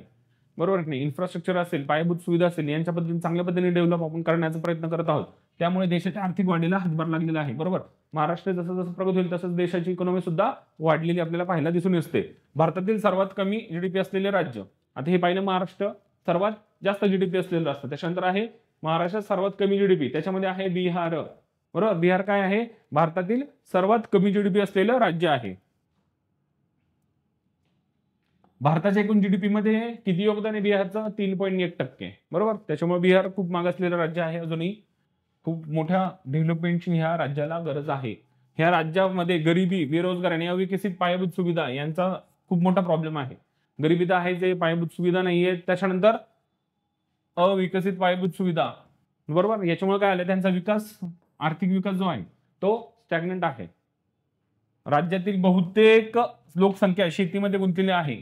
इथली जी लोकसंख्या आहे कशावर आहे? अजूनही शेतीशी संबंधित आहे. बरोबर. आता तिकडे इन्फ्रास्ट्रक्चर डेव्हलप झाल्या नसल्यामुळे म्हणजे तिकडे शेती सुद्धा, त्याची डेव्हलपमेंट सुद्धा झालेली नाही. तिथली शेती सुद्धा कशा पद्धतीची? आपली शेती ही मान्सून बेस्ड आहे. त्याच्यामुळं तिथली शेती सुद्धा काही अशी शाश्वत नाहीये. बरोबर. आता यांनी स्वतःमध्ये डेव्हलपमेंट करण्यासाठी खूप सारे प्रोजेक्ट्स वगैरे सरकार राबवतच असतं. तर स्वतःच्या याला पुढे नेण्यासाठी कोणकोणते उपाययोजना आहेत त्यांच्याकडे पर्यटन चांगल्या पद्धतीने आहे. बरोबर की नाही. पर्यटन आहे, पाण्याची उपलब्धता भरपूर आहे. बरोबर. गंगेच्या प्रदेशामध्ये येतात, त्याच्यामुळे हिमालयाच्या पायथ्याशी असल्यामुळे बरोबर खूप साऱ्या नद्यांचं जाळं तिकडे आहे. त्याच्यानंतर तिकडे पर्यटन चांगल्या पद्धतीचं आहे. बरोबर. डेव्हलप करायचं म्हटलं तर पर्यटनाला विकास देऊ शकतात. शेती, सेंद्रिय शेती असेल त्याला प्रोत्साहन देऊ शकतात. इंडस्ट्री सुद्धा तिकडे शेतीच्या मॅन्युफॅक्चरिंग म्हणजे शेतीचे प्रोसेसिंग तिकडे होऊ शकतं. बरोबर. अशा पद्धतीने जरा पायाभूत सुविधा चांगल्या पद्धतीने समजा बनवल्या तर तिकडे डेव्हलपमेंट नक्कीच होऊ शकते. एज्युकेशन सुद्धा तिकडे अजूनही म्हणजे शिक्षणाच्या बाबतीतही तिकडे इन्फ्रास्ट्रक्चर एवढं डेव्हलप झालेलं नाहीये. तर एक पूर्वीचा जर आपण पाहायला गेलं, एक ऐतिहासिक पाहायला गेलं तर आपले चंद्रगुप्त मौर्य असतील. बरोबर. त्याच्यानंतर आपलं जे काही मोठे मोठे असतील. बरोबर. हे सर्व बिहारचा जो काही मगध प्रांत म्हणजे जुना आपण त्याला मगध बोललो जातो, हा खूप डेव्हलप आणि प्रगत असायला पाहिजे होतं. भारताचं जर सेंटर पाहायला गेलं तर मगध पासूनच तिथे घडामोडी घडलेल्या आपल्याला पाहायला मिळतात. परंतु मध्यंतरीचा जो काळ आहे तो खूप असा बिहार, आत्ताचा जो बिहार आहे त्याच्या संदर्भाने खूप वाईट काळ म्हणता येईल. तिथे डेव्हलपमेंट अजिबात झालेली नाहीये. आणि इंग्रजांपासून आपण पाहायला मिळतं की इंग्रजांच्या काळापासून बिहारला थोडं डेव्हलप केलं गेलं नाहीये. कारण की बिहार थोडं एक पहिलं जे जुनं सेंटर म्हणता येईल आपल्याला अशा पद्धतीचं होतं. परंतु नंतरचा काळ हा बिहारच्या डेव्हलपमेंटसाठी खूप भयानक आहे आतापर्यंत. तर तिथल्या राजकीय जे काही व्यक्तिमत्व असतील तर त्यांनी त्याचा विचार करून स्वतःच्या राज्याला चांगलं प्रगत बनण्यासाठी निर्णय घेणं गरजेचं आहे. तिथल्या लोकसंख्येमध्ये सुद्धा लोकसंख्या नाही म्हणतात, तिथल्या लोकांमध्ये शिक्षणाचं वगैरे डेव्हलपमेंट करणं खूप गरजेचं आहे. स्कोप आहे, स्कोप नाही असं नाहीये. ओके. तर तिथे शेती चांगल्या पद्धतीने होऊ शकते, पर्यटन चांगल्या पद्धतीने, जुने आपल्या ऐतिहासिक संदर्भ सर्व तिकडचा आहे. जो पूर्वीचा आत्ताचा बिहार म्हणजे पूर्वीचा मगध प्रांत हा त्यावेळेस जुन्या काळातला सर्वात म्हणजे भारताची केंद्रीय सत्ता असणारा प्रदेश होता. बरोबर नाही. परंतु नंतरच्या काळात इंग्रजांच्या काळापासून त्यांच्याकडे जे काही डेव्हलपमेंटच्या बाबतीत खूप दुर्लक्ष करण्यात आलं ते आजतागायत आपल्याकडे तसंच चालू आहे. तर बिहारला खूप मोठा स्कोप आहे. ओके. आजही सर्व राज्यांना मनुष्यबळ बरोबर कामगार पुरवण्याचं राज्य म्हणून बिहारकडे पाहिलं जातं. बरोबर की नाही.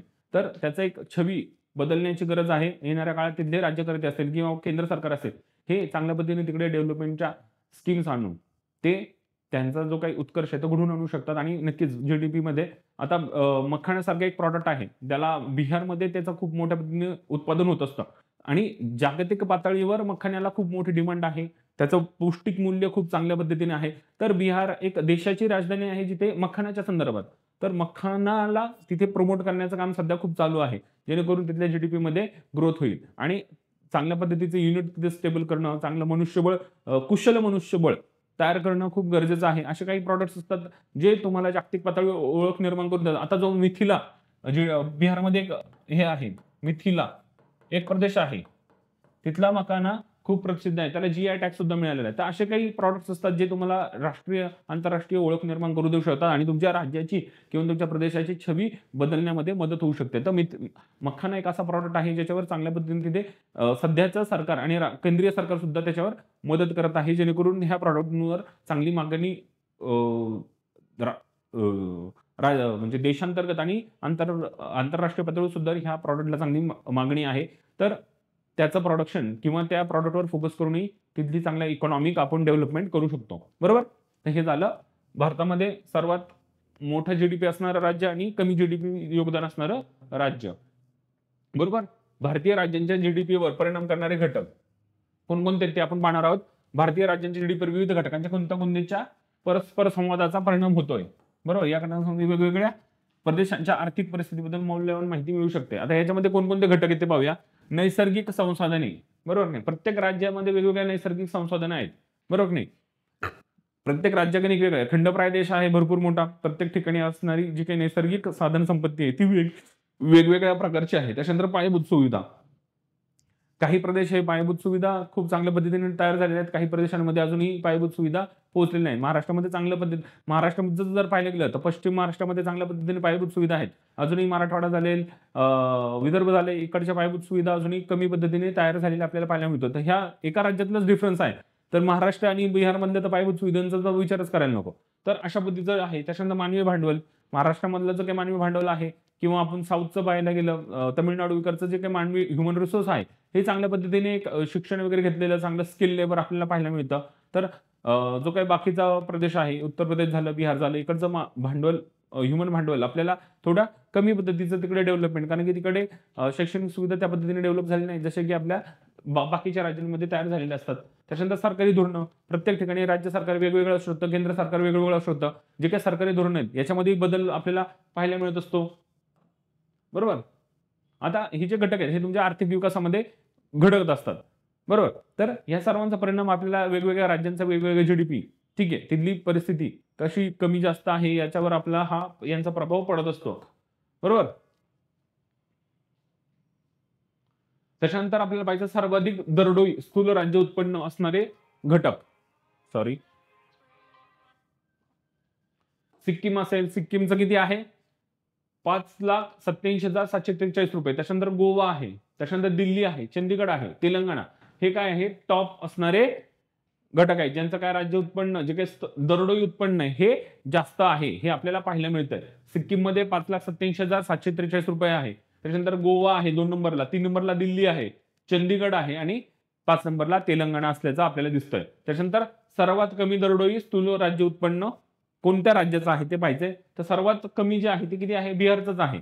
बरोबर? बिहारचं मध्ये किती आहे? 42,828. बरोबर? एवढा वार्षिक उत्पन्न आहे, म्हणजे सर्वात कमी आहे.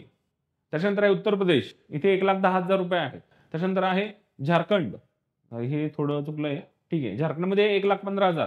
त्याच्यानंतर मणिपूर येतोय, मणिपूरमध्ये 1,25,000 आणि आसाम येतंय 1,35,787 रुपये. तर हे कमी उत्पन्न असणारे राज्य आहेत आणि हे जास्त उत्पन्न असणारे राज्य आहेत. ठीक आहे. त्याच्यानंतर भारताचे जागतिक अर्थव्यवस्थेतील स्थान काय आहे ते आपल्याला पाहिजे. भारताचं जागतिक अर्थव्यवस्थेमधील स्थान 2025 मध्ये भारत कितव्या अर्थव्यवस्थेवर? 5व्या क्रमांकाच्या मोठी अर्थव्यवस्था म्हणून आपल्याला पाहायला गेलं आहे. जीडीपी नुसार जर पाहायला गेलं तर भारत किती जगातली 5वी सर्वात मोठी अर्थव्यवस्था असल्याचं आपल्याला पाहायला मिळतंय. किती आहे? 4,340 अब्ज डॉलर्स, जवळपास 5 ट्रिलियन एवढी इकॉनॉमी आहे. 5 ट्रिलियन डॉलर्स एवढी आपली इकॉनॉमी जवळपास पोहोचलेली आहे आपण. आणि IMFचा अंदाज काय आहे? 2027 पर्यंत आपण कोणाला मागे टाकणार आहोत? जर्मनीला मागे टाकून तिसरी सर्वात मोठी अर्थव्यवस्था बनू शकतो. हे कशाच्या स्वरूपात? GDP च्या संदर्भात. ओके. सर्वात मोठी अर्थव्यवस्था कोणती आहे जगातली? अमेरिका आहे. किती? 20 ट्रिलियन डॉलर पेक्षा जास्त, जवळपास ते आता 30 ट्रिलियन डॉलरच्या काहीतरी 28 ट्रिलियन डॉलर असं काहीतरी त्यांचे आहे. 28-29 ट्रिलियन डॉलरच्या जवळपास ते पोहोचलेले आहेत. एवढी मोठी अर्थव्यवस्था, जगातली सर्वात मोठी अर्थव्यवस्था कोण आहे? अमेरिका. 2 नंबरला आता चीन पोहोचतंय. बरोबर की नाही? बरोबर. चीनने काय केलं? खूप सारं म्हणजे त्यांच्या इन्फ्रास्ट्रक्चर असेल, बेसिक ज्या गोष्टी आहेत त्याच्यामध्ये खूप मोठ्या पद्धतीने इन्व्हेस्टमेंट केलेले आहेत. बरोबर. मॅन्युफॅक्चरिंग, जगाचं मॅन्युफॅक्चरिंग हब म्हणून चीनकडे पाहिलं जातं. तर चीन हा 2 नंबरची मोठी अर्थव्यवस्था बनण्याचा मार्गावर आहे आणि येणाऱ्या काळात कदाचित जागतिक सर्वात मोठी अर्थव्यवस्था म्हणून सुद्धा चीन बनू शकतो. एवढं चीनमध्ये ताकद असल्याचे आपल्याला पाहायला मिळत आहे. बरोबर. तर जागतिक अर्थव्यवस्थेमध्ये भारताचं स्थान किती आहे? सध्या 5वं आहे. 2000 IMFच्या अंदाजानुसार 3रं होऊ शकतं. बरोबर. तर हे काही देश आहेत यांची GDP काय आहे ते आपण अमेरिकन डॉलर्समध्ये आणि भारत तिथं किती पहिले जे 10 देश आहेत त्यांचं आहे. पहिलं काय आहे? USA अमेरिका किती जवळपास 29 ट्रिलियन डॉलर्स 29 ट्रिलियन डॉलर एवढी अर्थव्यवस्था मोठी यांची GDP नुसार. 2 नंबरला आहे चायना. बरोबर. कोणत्या याच्यामध्ये? चायना हा आशियाचाच भाग आहे. किती? जवळपास 20 ट्रिलियन एवढी इकॉनॉमी यांची आहे. त्याच्यानंतर आहे जर्मनी. युरोपमध्ये किती? 4772 म्हणजे 5 ट्रिलियनच्या सुद्धा अजून कमी आहे. त्याच्यानंतर 4 नंबरला भारत आहे. भारत पण आहे जवळपास 5 ट्रिलियन आपली होईल येणाऱ्या काळामध्ये. सध्या 4 ट्रिलियन आहे. जपानला आपण मागे टाकलेला आहे. जपानचा 4310 एवढी अब्ज डॉलर्स एवढी हे आहे इकॉनॉमी. त्याच्यानंतर येतात युनायटेड किंगडम्स, त्याच्यानंतर फ्रान्स, ब्राझील, इटली आणि कॅनडा. ओके. तर भारत सध्या कुठे आहे? 4थ्या स्थानावर. ठीक आहे. आणि 4था 5वा हे थोडं बदलत राहतं आधीमध्ये. सध्या आपण 5च कन्सिडर करूया. बरोबर. येणाऱ्या काळात भारत 3री जगातली अर्थव्यवस्था होऊ शकतो IMFच्या अंदाजानुसार. त्याच्यानंतर वर्गीकरण प्रणाली, जागतिक बँकेची वर्गीकरण प्रणाली. बरोबर. ही काय आहे ते पाहायचंय. जागतिक बँकेचे जगातील अर्थव्यवस्थांचे वर्गीकरण, जे काही अर्थव्यवस्था आहे त्यांचं वर्गीकरण कशाच्या आधारावर केलं जातं? वर्ल्ड बँक कशाच्या आधारावर करते? दरडोई सकल राष्ट्रीय उत्पन्न, पर कॅपिटा इन्कम. बरोबर. GNI उत्पन्नाच्या आधारावर करत असते. आणि हे आधाराचं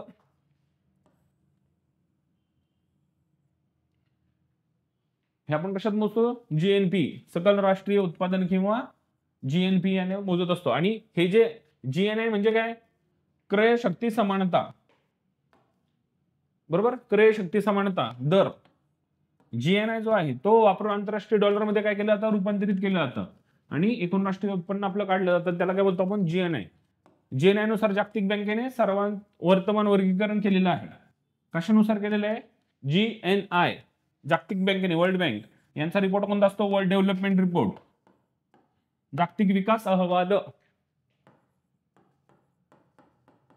जागतिक विकास अहवाल.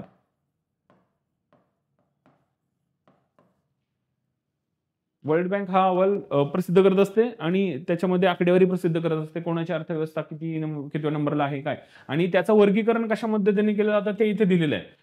मोजमाप कशाच्या आधारावर केलं जातं? तुमचा GNI दरडोई सकल राष्ट्रीय उत्पन्नाच्या आधारावर हे वर्गीकरण केलं जातं. हे वर्गीकरण काय आहे हे बघूया.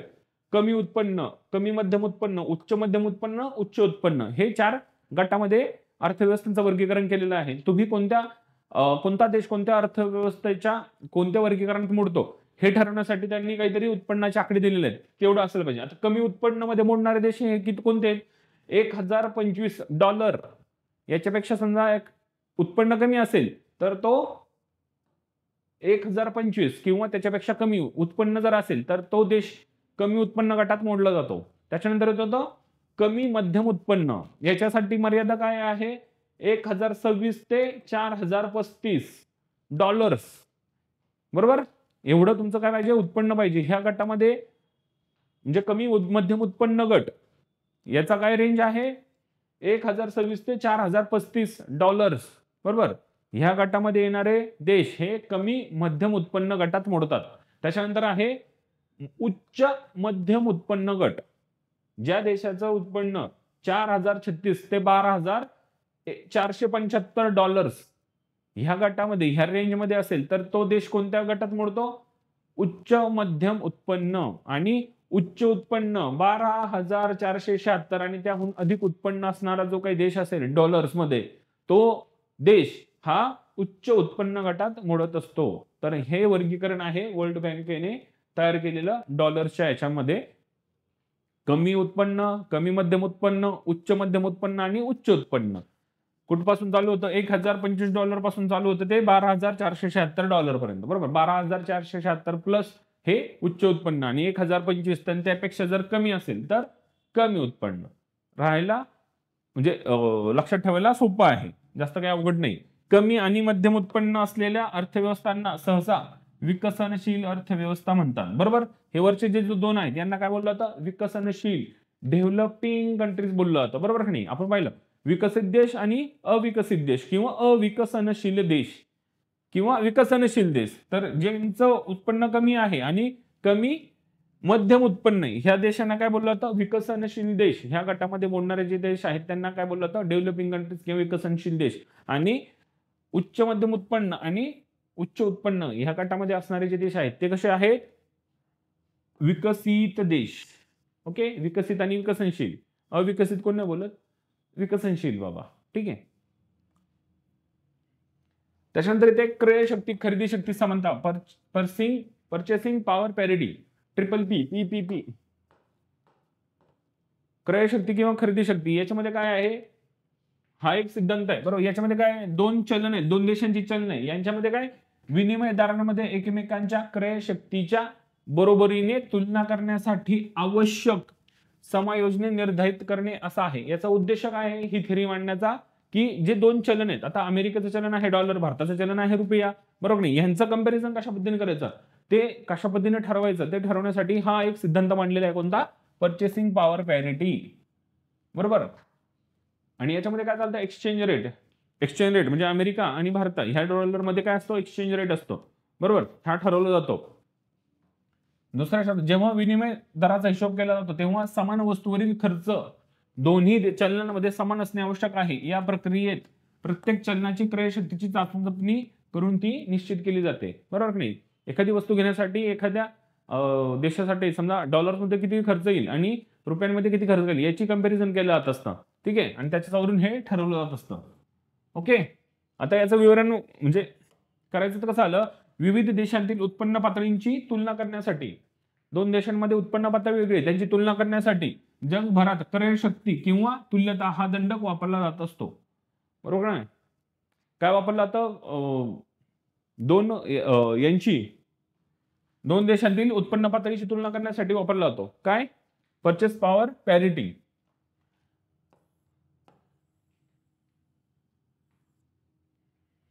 परचेस पॉवर पॅरिटी, क्रय शक्ती किंवा क्रय शक्ती समानता किंवा खरेदी शक्ती समानता हे प्रत्येक देशाचा डेटा समजून घेणे आणि त्याचा अर्थ लावणे याचं काम काय करत असतं? सोपं करत असतं. आता उदाहरणार्थ पाहूया.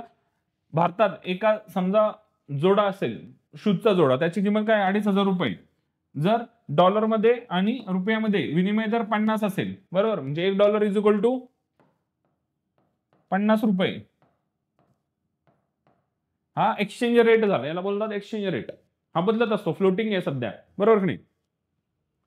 तर एका डॉलरसाठी 50 रुपये मोजावे लागणार असतील तर त्याच जोड्याची किंमत अमेरिकेत $50 असायला हवी. बरोबर की नाही? 5 5 25. ओके. याला बोलतात परचेस पॉवर पॅरिटी. 50 गुणिले 50 इज इक्वल टू 2,500. भारतामध्ये 2,500 रुपये, तर अमेरिकेत किती असायला पाहिजे? $50. त्याच जोड्याची किंमत $50 असायला हवी. बरोबर की नाही? याला बोललं जातं परचेस पॉवर पॅरिटी. ठीक आहे. लक्षात आलं? त्याच्यानंतर पुढची कॉन्सेप्ट आहे ग्रीन जीडीपी. ग्रीन जीडीपी, हरित जीडीपी, हरित सकल देशांतर्गत उत्पाद किंवा ग्रीन जीडीपी. हे काय आहे? एक वेगळी टर्म आहे आपल्या जीडीपी पेक्षा. याच्यामध्ये काय केलं जातं? पर्यावरणावर होणाऱ्या परिणामांचाही विचार करत असतं. तुम्ही जेव्हा जीडीपी कॅल्क्युलेट करता तो फक्त तुमच्या प्रॉडक्ट आणि सेवांच्या अंतिम मूल्याशी संदर्भित असतं. पण ग्रीन जीडीपी करताना काय केलं जातं? तुमचा प्रॉडक्ट आणि वस्तू तयार करताना तुमच्या पर्यावरणावर होणाऱ्या परिणामांचा देखील विचार केला जात असतो. बरोबर की नाही? वस्तू आणि सेवांचं मूल्य दर असते. ग्रीन जीडीपी मध्ये काय आहे? नैसर्गिक संसाधनांचा ऱ्हास, त्याच्यानंतर प्रदूषण आणि इतर पर्यावरणीय परिणामांचा आर्थिक खर्च विचारात घेतला जात असतो. ग्रीन जीडीपी मध्ये काय असतं? जीडीपी मध्ये तुम्ही वस्तू तयार करताय, सेवा तयार करताय, याचाच विचार केला जातो. ग्रीन जीडीपी मध्ये काय केलं जातं? तुमचा वस्तू आणि सेवा तयार करताना पर्यावरणाचा ऱ्हास झाला असेल, ते त्या वस्तू आणि सेवा तयार करताना प्रदूषण निर्मिती होत असेल, बरोबर की नाही, तर एखादी वस्तू किंवा सेवा तयार करताना त्याचा पर्यावरणावर विपरीत परिणाम होत असेल तर ह्या सुद्धा घटकांचा विचार तुमच्या जीडीपी मध्ये केला जात असतो. अशा जीडीपी जो मोजला जातो त्याला काय बोललं जातं? ग्रीन जीडीपी किंवा हरित जीडीपी. बरोबर. नैसर्गिक संसाधनांचा ऱ्हास. बरोबर. एखादा तुम्ही प्रॉडक्ट तयार करायचं, पण ते प्रॉडक्ट तयार करण्यासाठी तुम्हाला जमीन पाहिजे आणि त्या जमिनीवर जंगल असेल, बरोबर नाही? जसं आता तेलंगणामध्ये घडतंय. तेलंगणामध्ये काय घडतंय, एखादं आयटी पार्क उभारताना त्यांनी काय केलं, 100 का 400 एकरचं जंगल तोडलं. बरोबर नाही? पर्यावरणाचा ऱ्हास झाला. तर अशा पद्धतीने पर्यावरणाचा होणारा ऱ्हास, मातीची धूप, बरोबर की नाही? त्याच्यानंतर जीवाश्म इंधनाचा वापर, ह्यासारखे घटक समजा वापरत असतात. यामुळे नैसर्गिक संसाधनांचा जे काही ऱ्हास होत असेल, तोही तुमचा ऱ्हास हा याच्यामध्ये पकडला जात असतो. त्याच्यानंतर प्रदूषण.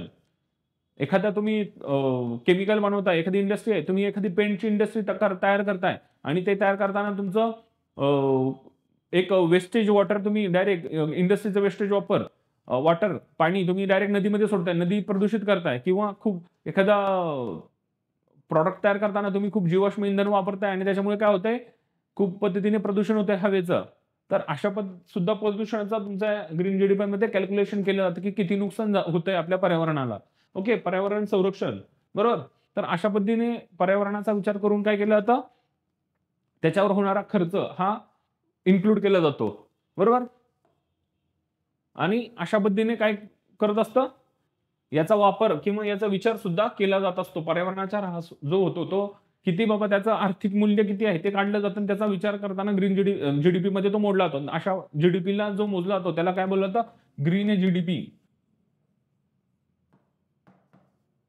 ग्रीन जीडीपी, ठीक आहे. आता समजा एखाद्या कंपनीने मोठ्या प्रमाणावर प्रदूषण केले आणि त्यातून होणारा आर्थिक खर्च ग्रीन जीडीपी मध्ये वजा केला जाईल, बरोबर? प्रदूषण केलं आणि त्याच्यावर होणारा जो काही खर्च आहे तो काय केला, ग्रीन जीडीपी मध्ये वजा केला जाईल. आज समजा एखाद्या कंपनीने प्रदूषण नियंत्रण उपकरणे बसवण्यासाठी खर्च केला, बरोबर? प्रदूषण होणार आहे, परंतु त्याच्यासाठी जर त्यांनी काही तो टाळण्यासाठी त्यांनी काही यांत्रिक खर्च केला असेल किंवा काही उपाययोजना केला असेल, तर तो होणारा जो काही खर्च आहे तो ग्रीन जीडीपी मध्ये जोडला जात असतो. ओके, तर अशा पद्धतीने हा जीडीपी कॅल्क्युलेट केला जात असतो. याचा निष्कर्ष काय आहे, हरित जीडीपी हा पर्यावरणाचा ग्रीन जीडीपी पर्यावरणाचा विचार करून आर्थिक विकासाचे आर्थिक योग्य मूल्यांकन करण्याचा एक चांगला मार्ग आहे असं आपल्याला लक्षात येते. त्यामुळे काय होत असतं, शाश्वत विकास प्रोत्साहन मिळते आणि पर्यावरणाचं सुद्धा संरक्षण होत असतं. तर शाश्वत विकास ही एक चांगली मूलभूत कन्सेप्ट ह्या ग्रीन जीडीपीच्या संदर्भाने आपल्याला पाहिजे आहे. येणाऱ्या काळात आपण ती पुढच्या लेक्चर्समध्ये पाहणार आहोत. ठीक आहे, तर अशा पद्धतीने आपला हा जो चॅप्टर आहे, बरोबर, राष्ट्रीय उत्पन्न आणि त्याच्या संदर्भात संकल्पना, त्याच्या संदर्भित आकडेवारी, त्याचा इतिहास, त्याच्याशी असणाऱ्या संकल्पना वगैरे हे सर्व आपण इथे कंप्लीट केलेलं आहे. ओके, तर इथून पुढच्या लेक्चर्समध्ये आपण डायरेक्ट टॉपिक्सला चालू करणार आहोत, जसं की गरिबी असेल, त्याच्यानंतर बँकिंग असेल सेक्टर, ह्याचा आपण पुढच्या लेक्चर्समध्ये चालू करणार आहोत. ओके, तर ह्या ज्या संकल्पना आहेत ह्या चांगल्या पद्धतीने समजून घेणं आणि त्याची आकडेवारी दिवसेंदिवस अपडेट करणं तुमचं काम आहे. तुम्ही तुमच्या नोट्स बनवताना चांगल्या पद्धतीने रेफरन्स बुक तुम्ही वापरताना त्याला करंटची जोड देत जा, जेणेकरून जी काही करंट आकडेवारी असेल ती तुमच्या उत्तरांमध्ये येईल, तुमच्या नोट्समध्ये येईल आणि तुम्ही जेव्हा केव्हा रिवाइज कराल तर ती आकडेवारी तुम्ही मांडू शकता आणि उत्तर लिहिताना त्याचा तुम्ही वापर करून घेऊ शकता. आता हे जे आपण संकल्पना पाहिल्यात याचा वापर आपण पुढच्या लेक्चर्समध्ये आपल्याला वारंवार होणार आहे. तर तेव्हा तुमच्या संकल्पना क्लिअर असणं गरजेचं आहे. आपण सर्व संकल्पना इथे पाहिलेल्या आहेत, बरोबर? तर इथे हे लेक्चर आपण संपवतोय. ठीक आहे, तुम्हा सर्वांना खूप साऱ्या शुभेच्छा. पुढच्या लेक्चर्समध्ये आपण बाकीचे टॉपिक्स चांगल्या पद्धतीने कव्हर करण्याचा प्रयत्न करू. ठीक आहे, कौटिल्य IASच्या ऑफिशियल प्लॅटफॉर्मला तुम्ही नक्कीच लाईक, शेअर आणि सबस्क्राईब करा. Thank you so much. Wish you a good day.